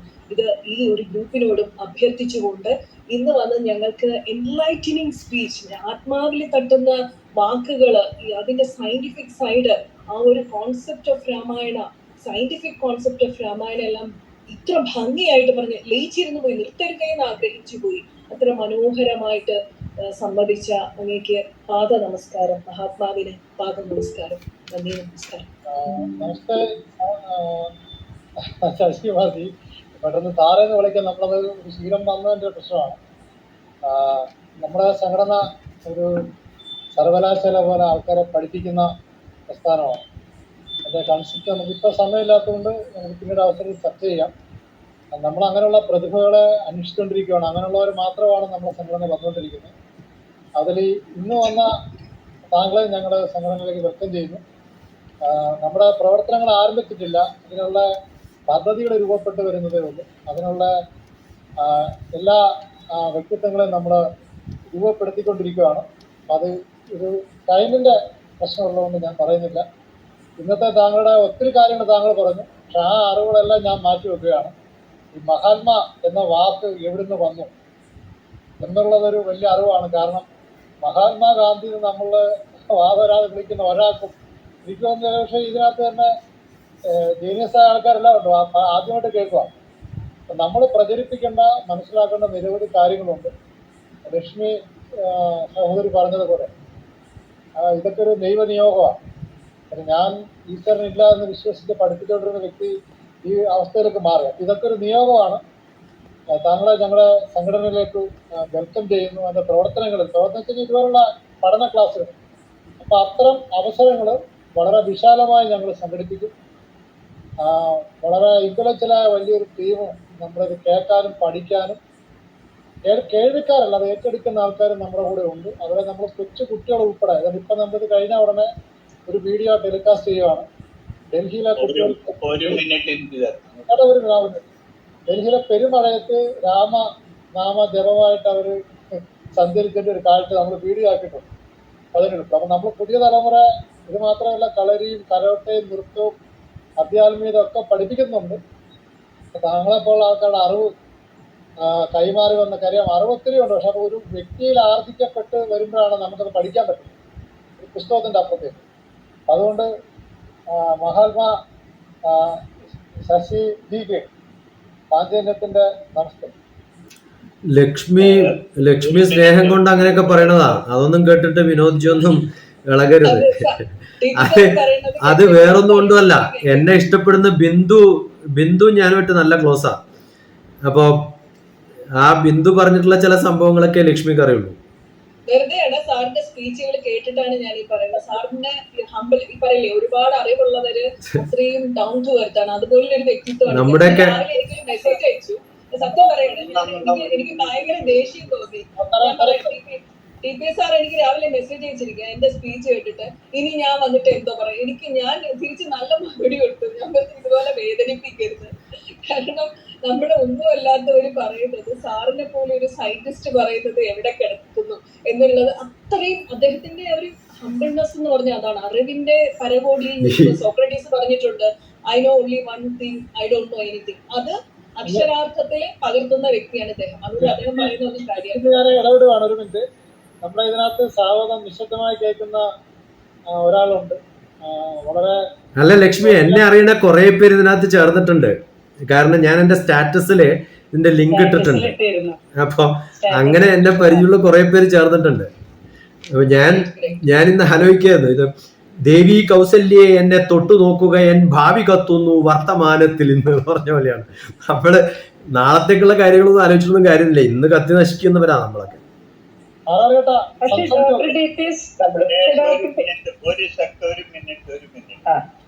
ലക്ഷ്മി മാഡം സ്വാഗതം പറഞ്ഞപ്പോൾ എനിക്ക് വലിയൊരു ഫീലിംഗ് ആയിരുന്നു. കാരണം ഇത്രയും കുറച്ച് പറഞ്ഞുള്ളല്ലോ ഡോക്ടർ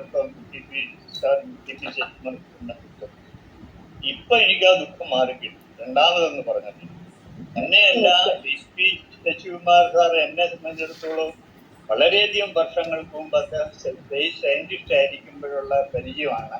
അന്ന് അദ്ദേഹത്തെ അന്ന് മുതൽ പിന്നീട് ഞാൻ മനസ്സിലാക്കിയിട്ടുള്ള സ്പേസ് സയന്റിസ്റ്റ് ആണ് എന്ന് മാത്രമായിരുന്നു. പക്ഷേ അടുത്ത കാലത്ത് ഞങ്ങൾ തമ്മിൽ അദ്ദേഹത്തിന്റെ മകന്റെ കല്യാണത്തിന്റെ റിസപ്ഷന് പോയപ്പോൾ അദ്ദേഹത്തിനെ കാണാനിടയായി, സംസാരിക്കാനിടയായി. വളരെയധികം വലിയൊരു മനുഷ്യ സ്നേഹിയാണ് അദ്ദേഹം.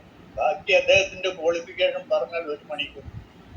പക്ഷെ ആ മനുഷ്യ സ്നേഹിയെ തിരിച്ചു മടക്കി നമുക്കിവിടെ പാഞ്ചജന്യം ഭാരതത്തിൽ ഓർമ്മപ്പെടുത്തിയത് ആക്ച്വലി ലക്ഷ്മി മാഡമാണ്. അപ്പോഴാണ് ഞാനും അദ്ദേഹത്തെ കുറിച്ച് വീണ്ടും മനസ്സുകൊണ്ട് അദ്ദേഹം ആ ഗുരുവിന്റെ പാദത്തിലേക്ക് ഞാൻ ചെന്നത്.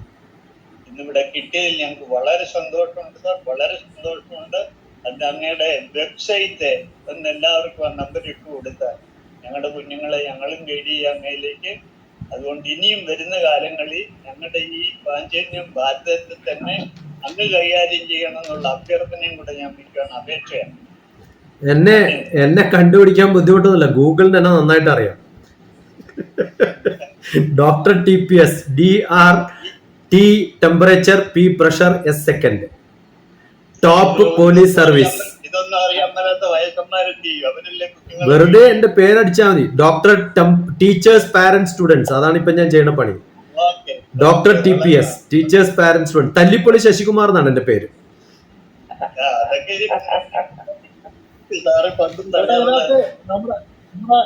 പണ്ടും പറയാറുള്ള കാര്യം, ഗുരുവായൂരമ്പലത്തിൽ ഇരുന്നുകൊണ്ട് കവിതകൾ എഴുതിക്കൊണ്ട്. നമ്മുടെ ഇതിനകത്ത് നമ്മുടെ ഓമനക്കുട്ടി ടീച്ചറിന്റെ മകളുണ്ട്, അപ്പൊ ഏതാണ്ട് സംസാരിക്കാനുണ്ട്.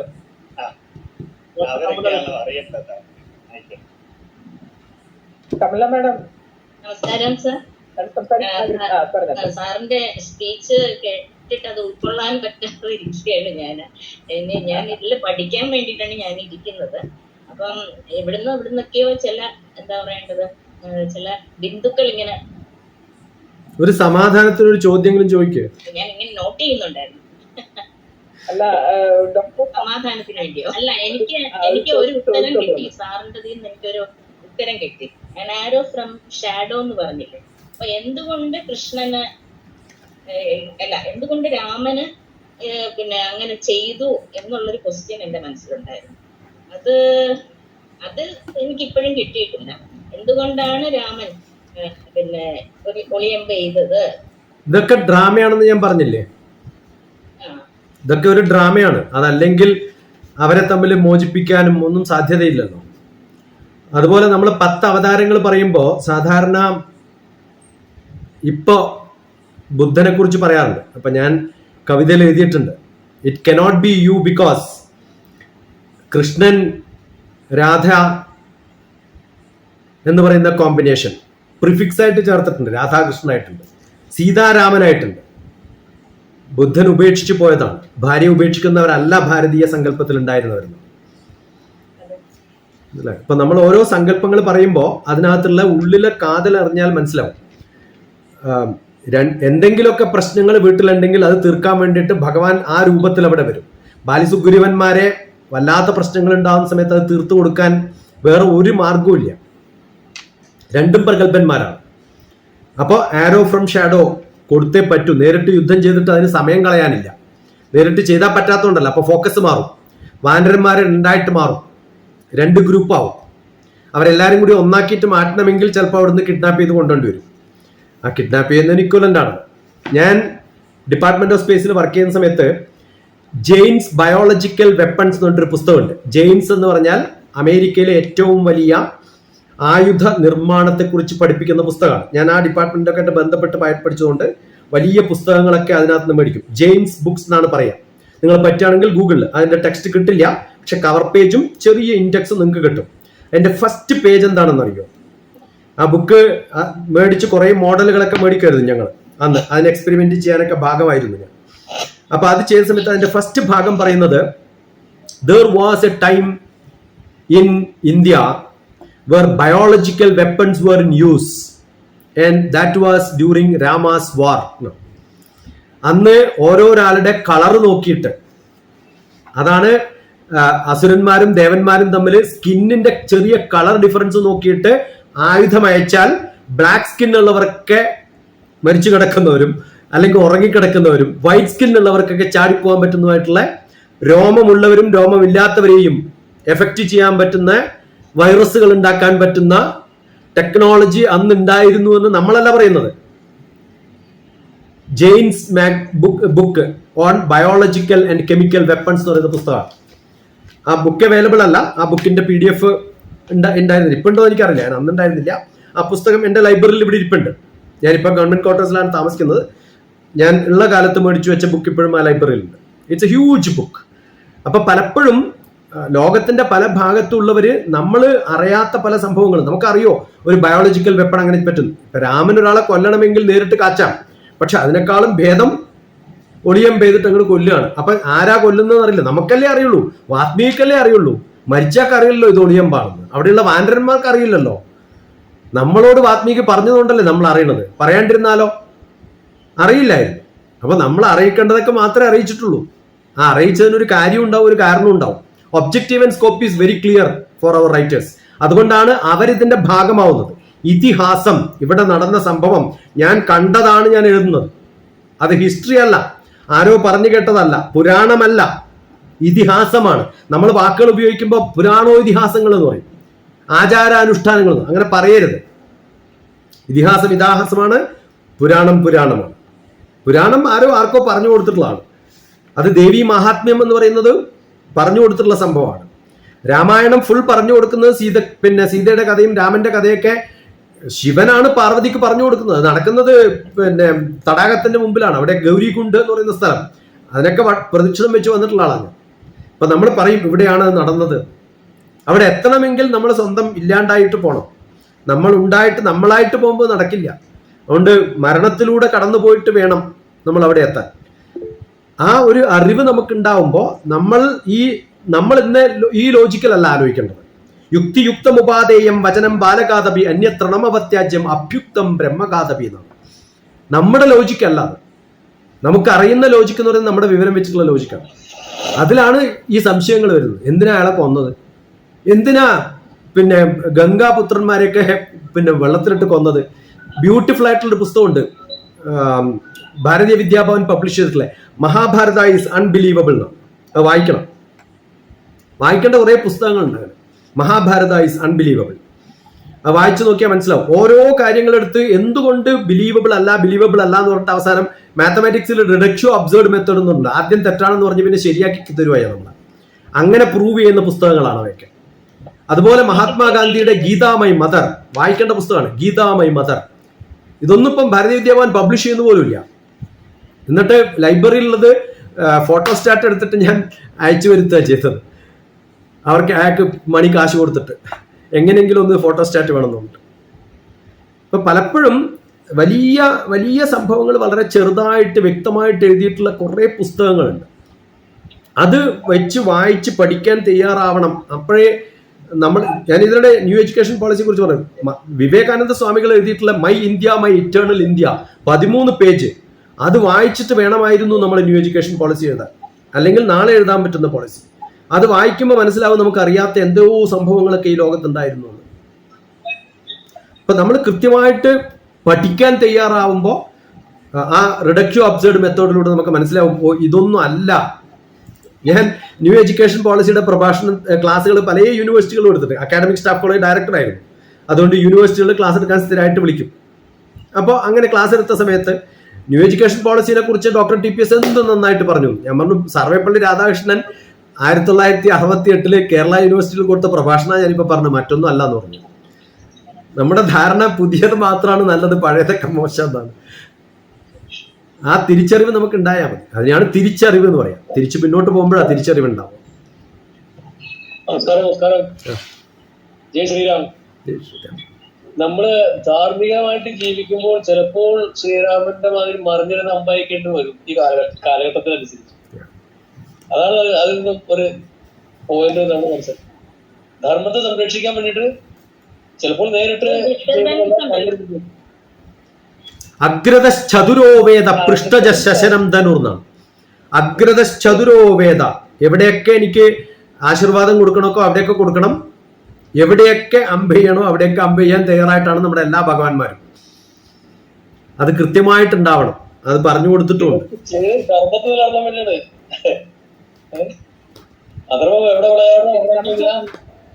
പാകിസ്ഥാൻ ബോർഡറിൽ നിൽക്കുന്ന സോൾജിയർമാരോട് മനുഷ്യ സ്നേഹം കാണിക്കണം എന്ന് പറഞ്ഞിട്ട് പറഞ്ഞു വിട്ടിട്ട് കാര്യമൊന്നുമില്ലല്ലോ.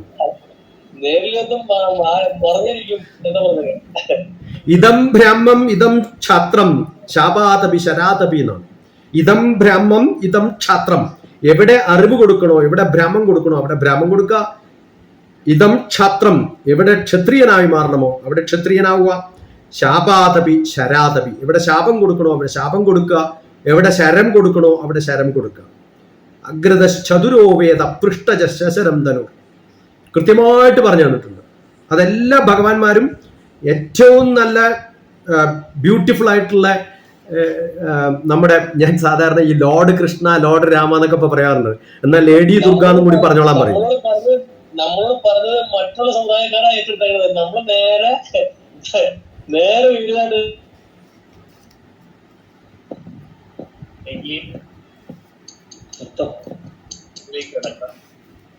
അപ്പോൾ നമ്മളുടെ തീർച്ചയായിട്ടും നമുക്ക് നമ്മുടെ ഒഫീഷ്യലായിട്ട് നമ്മുടെ പരിപാടി കഴിഞ്ഞതിന് ശേഷം നമുക്ക് സമയാനുസരിച്ച് ഡിസ്കസ് ചെയ്യാവുന്നതാണ്.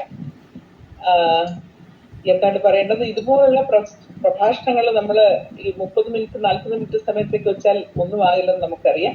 ഒരു പ്രത്യേകിച്ച് ഒരു ശാസ്ത്രജ്ഞൻ ഒരു ആത്മീയ ഗുരു ആകുമ്പോൾ, ഒരു സ്പിരിച്വൽ ലീഡർ ആകുമ്പോൾ ഒരു പ്രത്യേക ഒരു പ്രതിഭാസമായിട്ടാണ് നമ്മളത് മനസ്സിലാക്കാൻ നമുക്ക് കഴിയുന്നത്. ഒരു ജന്മത്തിൽ ചെയ്യുന്ന പാപം 7 ജന്മം വരെ പിന്തുടരും എന്നൊക്കെയുള്ള കാര്യങ്ങൾ നമുക്ക് അല്ലാതെ മനസ്സിലാക്കാൻ കഴിയില്ല. അപ്പോൾ വിരാമം കുറിക്കുന്ന ആദ്യമായി നമ്മുടെ മുഖ്യ പ്രഭാഷണം ചെയ്ത ഡോക്ടർ TP ശശികുമാർ സാറിന് പാഞ്ചജന്യം ഭാരതം സംഘടനയുടെയും അതുപോലെ തന്നെ ഇന്നിവിടെ ഈ മീറ്റിംഗിൽ പങ്കെടുത്തിരിക്കുന്ന എല്ലാവരുടെയും ഹൃദയംഗമായ നന്ദി രേഖപ്പെടുത്തുകയാണ്. താങ്കളുടെ പ്രഭാഷണം നമുക്ക് 1 മണിക്കൂർ സമയം എങ്ങനെ പോയി എന്ന് തന്നെ മനസ്സിലാക്കാൻ കഴിയുന്നില്ല. ഒരു ആത്മീയ ആചാര്യൻ കൂടെ ആയതുകൊണ്ടാവാം വളരെയധികം എല്ലാവർക്കും കുറച്ചുകൂടെ കേൾക്കണമെന്നുള്ള ഒരു ആഗ്രഹം ഉണ്ടായിരുന്നു. അപ്പം ഇനിയും മേലിലും നമ്മോടൊപ്പം തന്നെ യോജിച്ച് നമുക്ക് ഉപദേശവും കാര്യങ്ങളും തരും എന്ന വിശ്വാസത്തോടു കൂടി ഞാൻ എല്ലാവരുടെയും ബിഹാഫിൽ നന്ദി രേഖപ്പെടുത്തുന്നു. നന്ദി, നമസ്കാരം. അതുപോലെ ഇന്നത്തെ നമ്മുടെ പരിപാടിയുടെ അധ്യക്ഷത വഹിച്ചത് ശ്രീ KP മണിലാൽ സാറാണ്. അദ്ദേഹത്തിന്റെയും വിലയേറിയ പ്രഭാഷണത്തിന് നന്ദി രേഖപ്പെടുത്തിക്കൊള്ളുന്നു. സ്വാഗതം ഓതിയ ശ്രീമതി ലക്ഷ്മി കാനത്ത്, തീർച്ചയായും പാഞ്ചജന്യം ഭാരതത്തോട് ചേർന്ന് പ്രവർത്തിക്കുന്ന ലക്ഷ്മി നമുക്ക് എന്നും ഒരു സ്വത്താണ് എന്നുകൂടെ ഈ അവസരത്തിൽ ഇവിടെ ഞാൻ പറയുകയാണ്. അതോടുകൂടി ലക്ഷ്മിയുടെ തുടർന്നുള്ള ഇതുപോലെയുള്ള നമ്മുടെ നല്ല ആളുകളെ നമ്മോടൊപ്പം ചേർന്ന്, അറിവും വിജ്ഞാനവുമുള്ള ആളുകളെ നമ്മോടൊപ്പം സംഘടനയോടൊപ്പം ചേർത്ത് പ്രവർത്തിക്കുന്നതിലും സ്വയം പ്രവർത്തിക്കുന്നതിലും ഒരിക്കൽ കൂടി നന്ദി രേഖപ്പെടുത്തിക്കൊണ്ട് നന്ദി, നമസ്കാരം.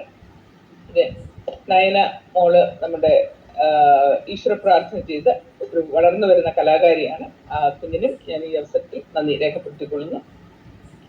തീർച്ചയായിട്ടും നമ്മുടെ ഈ ഓൺലൈൻ വേദിയിലെത്തിയ ശ്രീമതി സിന്ധു പ്രതാപ്, നമുക്ക് ഇന്ന് ഭക്തിഗാനം പാടുവാൻ പുള്ളിക്ക് സാധിച്ചില്ല. ഓൺലൈനിലെ ടെക്നിക്കൽ എന്തോ പ്രോബ്ലം വന്നത് കൊണ്ടാണ്. എന്നാൽ ഭാവിയിൽ ഞങ്ങളോടൊപ്പം ചേരണം. ആ ഭക്തിഗാനമോ അതുപോലെ ആ കലാകാരിയുടെ കലയെ നമ്മൾ ആസ്വദിക്കാൻ വളരെയധികം വ്യഗ്രതയോടെയാണ്. അപ്പം സിന്ധു മാഡത്തിനും ഞാൻ ഈ സമയത്ത് നന്ദി രേഖപ്പെടുത്തുന്നു. ഇന്ന് മംഗളപ്രാർത്ഥന ആലപിക്കുന്നത് ശ്രീമതി സതീഷ് സുനിലാണ്. മാതൃഭാരതിയുടെ ജോയിന്റ് സെക്രട്ടറിയായ സതീഷ് സുനിൽ മാഡത്തിനും ഈ അവസരത്തിൽ ഞാൻ നന്ദി രേഖപ്പെടുത്തുന്നു. അതുപോലെ തന്നെ സംഘടനയുടെ chairman Shri RR Nair sir, അതുപോലെ spiritual adviser doctor EMG Nair sir, general secretary Shri Vinod Kalleji, vice chairman Shri Sasiyappan sir, അതുപോലെ എല്ലാ മുൻനിരയിൽ പ്രവർത്തിക്കുന്ന സംഘാടകർക്കും ഇന്ന് പ്രേക്ഷകരായി ഈ വേദിയിലെത്തിയ എല്ലാവർക്കും സംഘടനയുടെ പേരിലും മാതൃഭാരതിയുടെ പേരിലും എൻ്റെ വ്യക്തിപരമായ പേരിലും നന്ദി രേഖപ്പെടുത്തിക്കൊണ്ട് മംഗളപ്രാർത്ഥനയിലേക്ക് കടക്കുകയാണ്. മംഗളപ്രാർത്ഥനയ്ക്കായി ശ്രീമതി സതി സുനിലിനെ ക്ഷണിച്ചുള്ളൂ.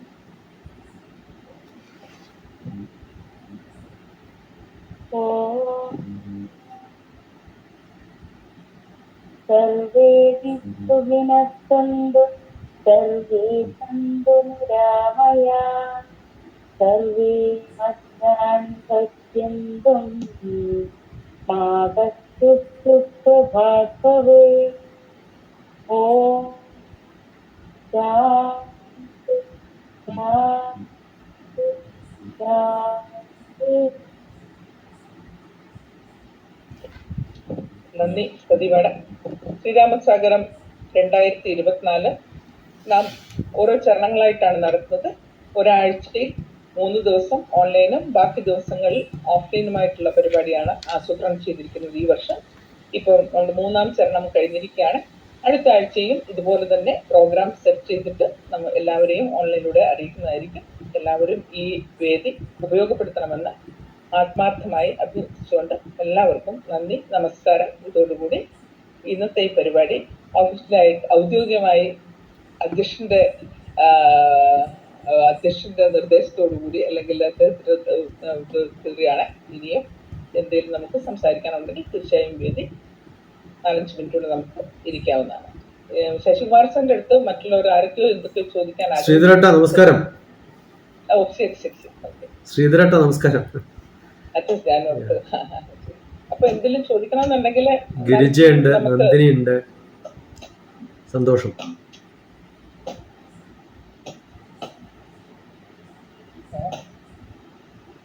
സാർ എന്തെങ്കിലും സംസാരിക്കാനുണ്ടോ? സാറിന് എന്തെങ്കിലും സംസാരിക്കണമെങ്കിൽ സംസാരിച്ചേക്കാം.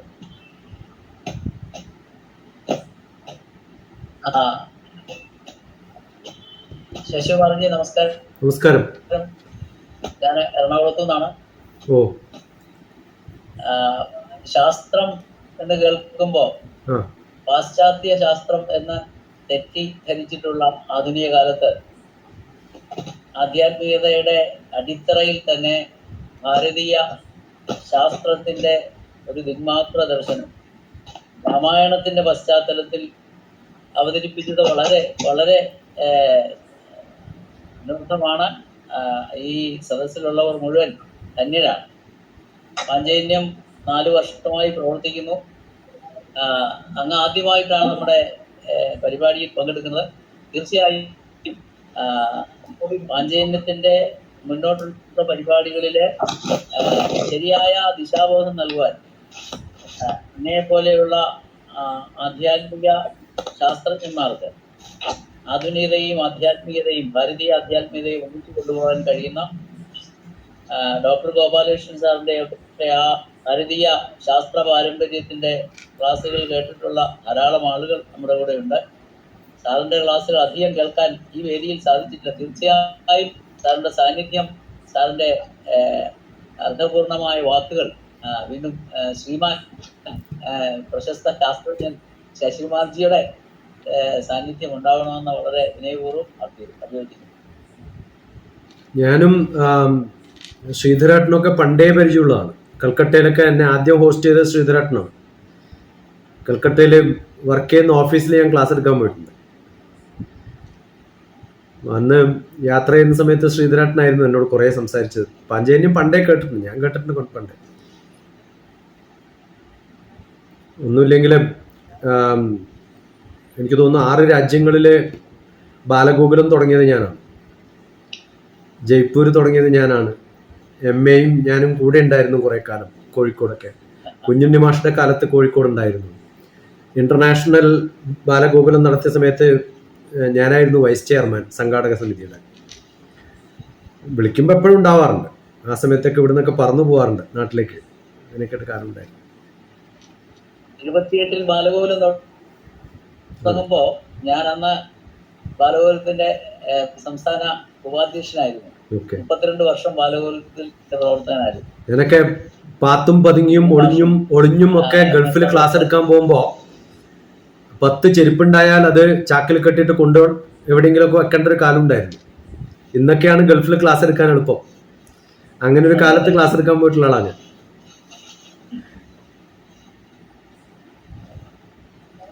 ഒരു 10 വർഷം മുമ്പേ ധർമ്മസൂയ മഹാരാജ് അതെ, പ്രഭാഷണം നടത്തിയ നമ്മൾ കൂടെ ഉണ്ടായിരുന്നു പാലക്കാട്. ശാസ്ത്രത്തിൽ 5 വർഷം പാലക്കാട് വെച്ച്. കൽക്കട്ടയിൽ കൂടാതെ ഏകദേശം 2014 അതെ, ശ്രീധരേട്ടൻ അന്നാ വിളിച്ചിട്ടാണ് ഞാൻ അവിടെ വന്നത്.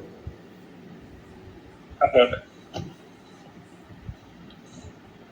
പറ്റുന്നിടത്തൊക്കെ എത്താറുണ്ട്. നമുക്ക് തൊട്ട് നമ്മൾ പാചകത്തില് മഹാത്മാവെന്നുള്ള ഒരു സംബോധന നമുക്ക് തീർച്ചയായിട്ടും ഇനിമേലെ ഉപയോഗിക്കണം.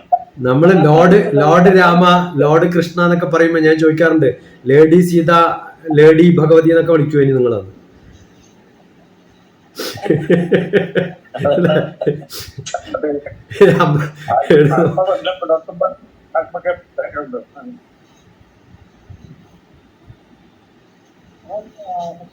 ഞങ്ങളെ വിളിച്ചോളാം. നമുക്ക് ഈ 1 ദിവസത്തെ വിശ്രമ ട്രെയിനിങ് പോലെ വന്നിട്ടുണ്ട്. നമുക്കൊരു കണ്ടിന്യൂസ് പ്രോസസ് വേണം.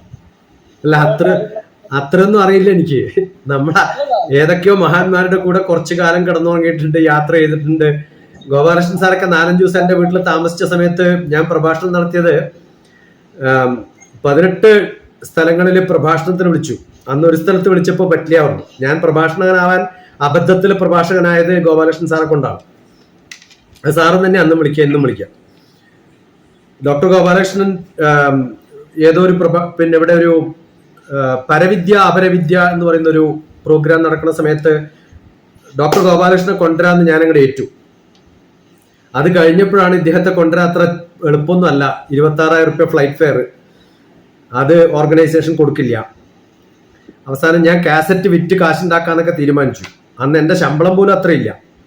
എന്തായാലും ഇദ്ദേഹം കൊണ്ടുവന്നിട്ടേ ഉള്ളൂ എന്ന് വിചാരിച്ചു. കൊണ്ടുവന്നു. അപ്പൊ എന്നോടൊരു 18 പരിപാടി മിനിമം വേണം 6 ദിവസത്തേക്ക്, എന്നാലേ വരുള്ളൂ.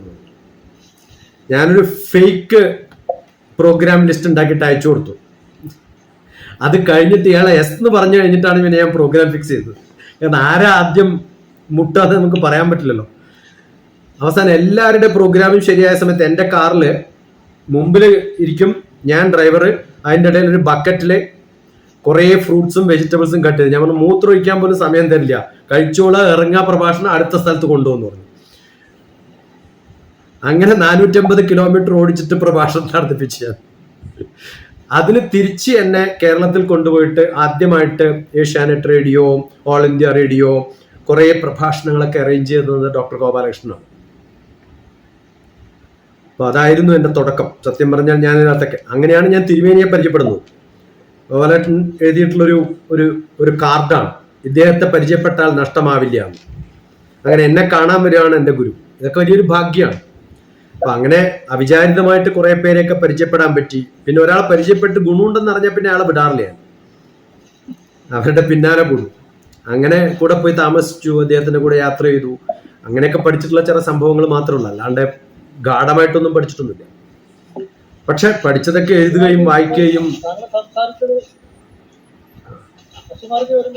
ഞങ്ങളുടെ സംഘടനയുടെ പ്രാരംഭ പ്രവർത്തനങ്ങൾ ആരംഭിച്ചപ്പോൾ ഞങ്ങള് ഗോപാലകൃഷ്ണൻ സാറിനെ ക്ഷണിച്ചു.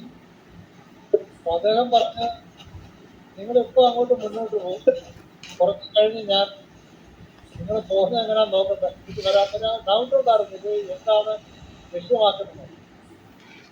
ഞങ്ങളങ്ങനെ മുന്നോട്ട് പോയപ്പോൾ അദ്ദേഹം ഇല്ല, അദ്ദേഹത്തിനോടൊപ്പം സഞ്ചരിച്ച ആൾക്കാർ നമ്മോടൊപ്പം ഉണ്ടെന്നുള്ളതൊരു ഈശ്വര നിയോഗം. അതിലെ സാറേ, അദ്ദേഹം അങ്ങനെയുള്ള ആൾക്കാരെ സംഭാവന ചെയ്യാനായിരിക്കും ഒരു ഉദ്ദേശിച്ചേക്കുന്നത്.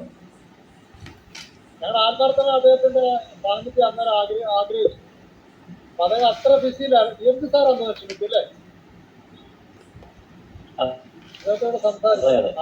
അല്ല അങ്ങനെ കുറെ ഭാഗ്യം ഉണ്ടായിരുന്നു. ഞാനിപ്പോ കോഴിക്കോട് യൂണിവേഴ്സിറ്റിയിൽ ഞാനുള്ള സമയത്താണ് സനാതന ധർമ്മ ചെയർ തുടങ്ങുന്നത്. അപ്പൊ അന്ന് അത് പെൻഡിങ്ങിൽ കിടക്കുന്ന സമയത്ത് എനിക്ക് ഇൻവോൾവ് ചെയ്യാനൊക്കെ സാധിച്ചു, അത് ക്ലിയർ ചെയ്യാൻ സാധിച്ചു. അങ്ങനെ ചിദാനന്ദപുരി സ്വാമി അവിടെ വന്ന് ക്ലാസ് എടുക്കുന്ന സമയത്ത് എപ്പോ ഗ്യാപ്പ് ഉണ്ടായാലും താൻ നോക്കിക്കോളുമല്ലോ എന്ന് പറയും എന്നോട്. ആ ഒരു ധൈര്യം ഉണ്ടല്ലോ. അതൊക്കെയാണ് ഞങ്ങൾ തമ്മിലുള്ള ബന്ധം എന്ന് പറയുന്നത്. അങ്ങനെ കുറെ പേരെ പരിചയപ്പെടാൻ പറ്റി, അവരുടെയൊക്കെ കൂടെ ഇരിക്കാൻ പറ്റി, അവരുടെയൊക്കെ കേൾക്കാൻ പറ്റി. നാരായണ തപോവൻ സ്വാമികളുടെ കൂടെയൊക്കെ ഉണ്ടായിരുന്നു കുറെ കാലം. അങ്ങനെ പറ്റുന്നവരടുത്തൊക്കെ പഠിക്കാൻ ശ്രമിച്ചിട്ടുണ്ടെന്നുള്ളത് മാത്രമേ ഉള്ളൂ. ചിലതൊക്കെ ഓർമ്മയിൽ വരും, ചിലതൊക്കെ ഓർമ്മയിൽ വരില്ല. അത് പകുതി ലക്ഷ്മി ചെല്ലുമ്പോൾ ബാക്കി നമ്മുടെ ഓർമ്മയിൽ വരും. അതാണ് പ്രശ്നം.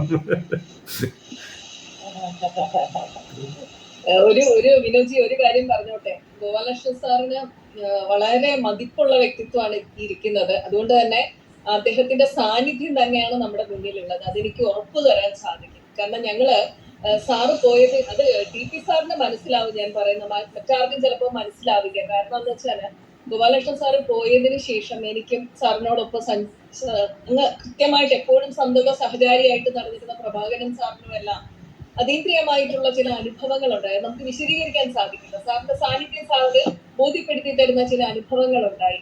അതിൽ ചിലതാണ് TP സാറുമായിട്ടുള്ള നിയോഗം എന്ന് പറയുന്നത്. സാറിന് പോകുന്നതിന് മുമ്പ് തന്നെ എനിക്ക് പരിചയപ്പെടാൻ സാധിക്കും. ഞാൻ എന്നും സാറിനോട് സംസാരിച്ചിരുന്ന വ്യക്തിയാണ്. അപ്പൊ സാറിനോട് സംസാരിക്കുമ്പോൾ എനിക്ക് ആ വൈബ് കിട്ടിയിട്ടുണ്ട്. സാറിനെ പോലെയുള്ളവരിലൂടെയാണ് ഈ പ്രവർത്തനം മുന്നോട്ട് പോകുക എന്നുള്ളത്. അത് നിയോഗം തന്നെയാണ്. വിനോജി പറഞ്ഞ പോലെ ഗോപാലകൃഷ്ണൻ സാറിന്റെ സാന്നിധ്യം തന്നെയാണ് ഇവിടെ ഉള്ളത് എന്ന് വിശ്വസിക്കാം. ഉറപ്പാണത്.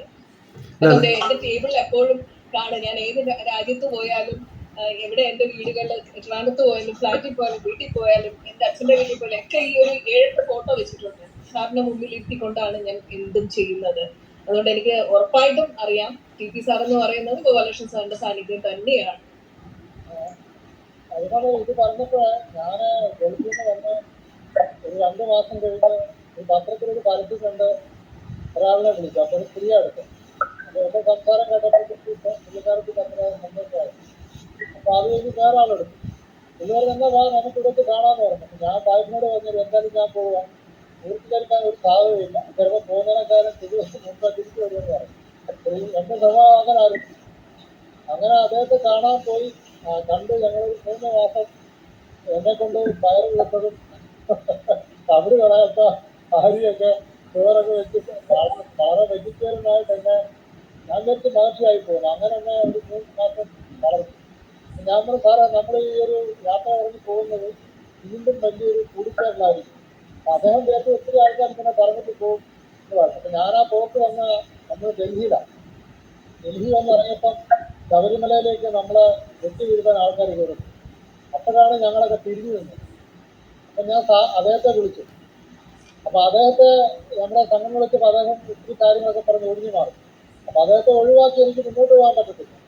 അതുവരെ നമുക്കൊരു ഗുരുവില്ല. ഞാൻ ആരുടെ മുന്നിൽ ഇങ്ങനെ സംസ്കരിച്ചില്ല. കല്യാണത്തിന് വീഡിയോക്കാർ പറഞ്ഞപ്പോഴാണ് ഇങ്ങനൊരു സംഭവം നമ്മൾ വെക്കുന്നത്, കൈകൾ ചേർത്ത് വെക്കുന്നത്. അപ്പം നമുക്കൊരു ഗുരുവില്ലാതെ മുന്നോട്ട് പോകാൻ പറ്റത്തില്ലല്ലോ. അപ്പം ഞാൻ തന്നെ വിഭാവന ചെയ്തു ഈ സംഘടനയ്ക്ക് ഒരു സ്പിരിച്വൽ അഡ്വൈസർ. ആ സ്പിരിച്വൽ അഡ്വൈസറാണ് നമ്മുടെ ഇപ്പോഴത്തെ EMP സാറ്. അങ്ങനെയാണ് ഞങ്ങൾ ഈ സംഘടന ഇതിന്റെ ഒരു സംവിധാനമൊക്കെ ക്രമപ്പെടുത്തിയെടുക്കും. ഇതൊക്കെ വെറുതെ പറയുന്നെടുക്കും. നമ്മളിങ്ങനെ മനുഷ്യരായിട്ട് താടിയും മുടിയൊക്കെ വളർത്താൻ ഇങ്ങനെ പറയുമ്പോൾ ആൾക്കാർക്ക് ഈശ്വരമായിട്ട് ഒരു തോന്നുന്നു. ഇതൊരു ഈശ്വര നിയമമാണ് ഈ സംഘടന. ഇതിന്റെ വരവ് ഇടപെടല് ഓരോ ആൾക്കാരെ ഉണ്ടാക്കിയെടുത്തു വെക്കാൻ ഇപ്പം ജനിക്കാത്ത പലരും ഇതിനൊക്കെ കിട്ടത്തില്ല. അതാണ് എൻ്റെ പ്രത്യേകത. നമ്മളൊന്നും ചെയ്യും. അപ്പം അതൊരു ഭാരതത്തിന്റെ ഒരു പ്രത്യേക ചരിത്രഘട്ടത്തിൽ അതിനുവേണ്ടിയുള്ള ഒരു അത്ര ആത്മാവുള്ള വ്യക്തിത്വങ്ങളെ മാത്രമാണ് ഈ കൂടി ചേർക്കാൻ ഒത്തിരി ഞങ്ങൾ ആഗ്രഹിച്ചൊരു നമ്മുടെ ഗോപാലകൃഷ്ണൻ സാർക്ക് നമുക്ക് വീണ്ടും വന്നു.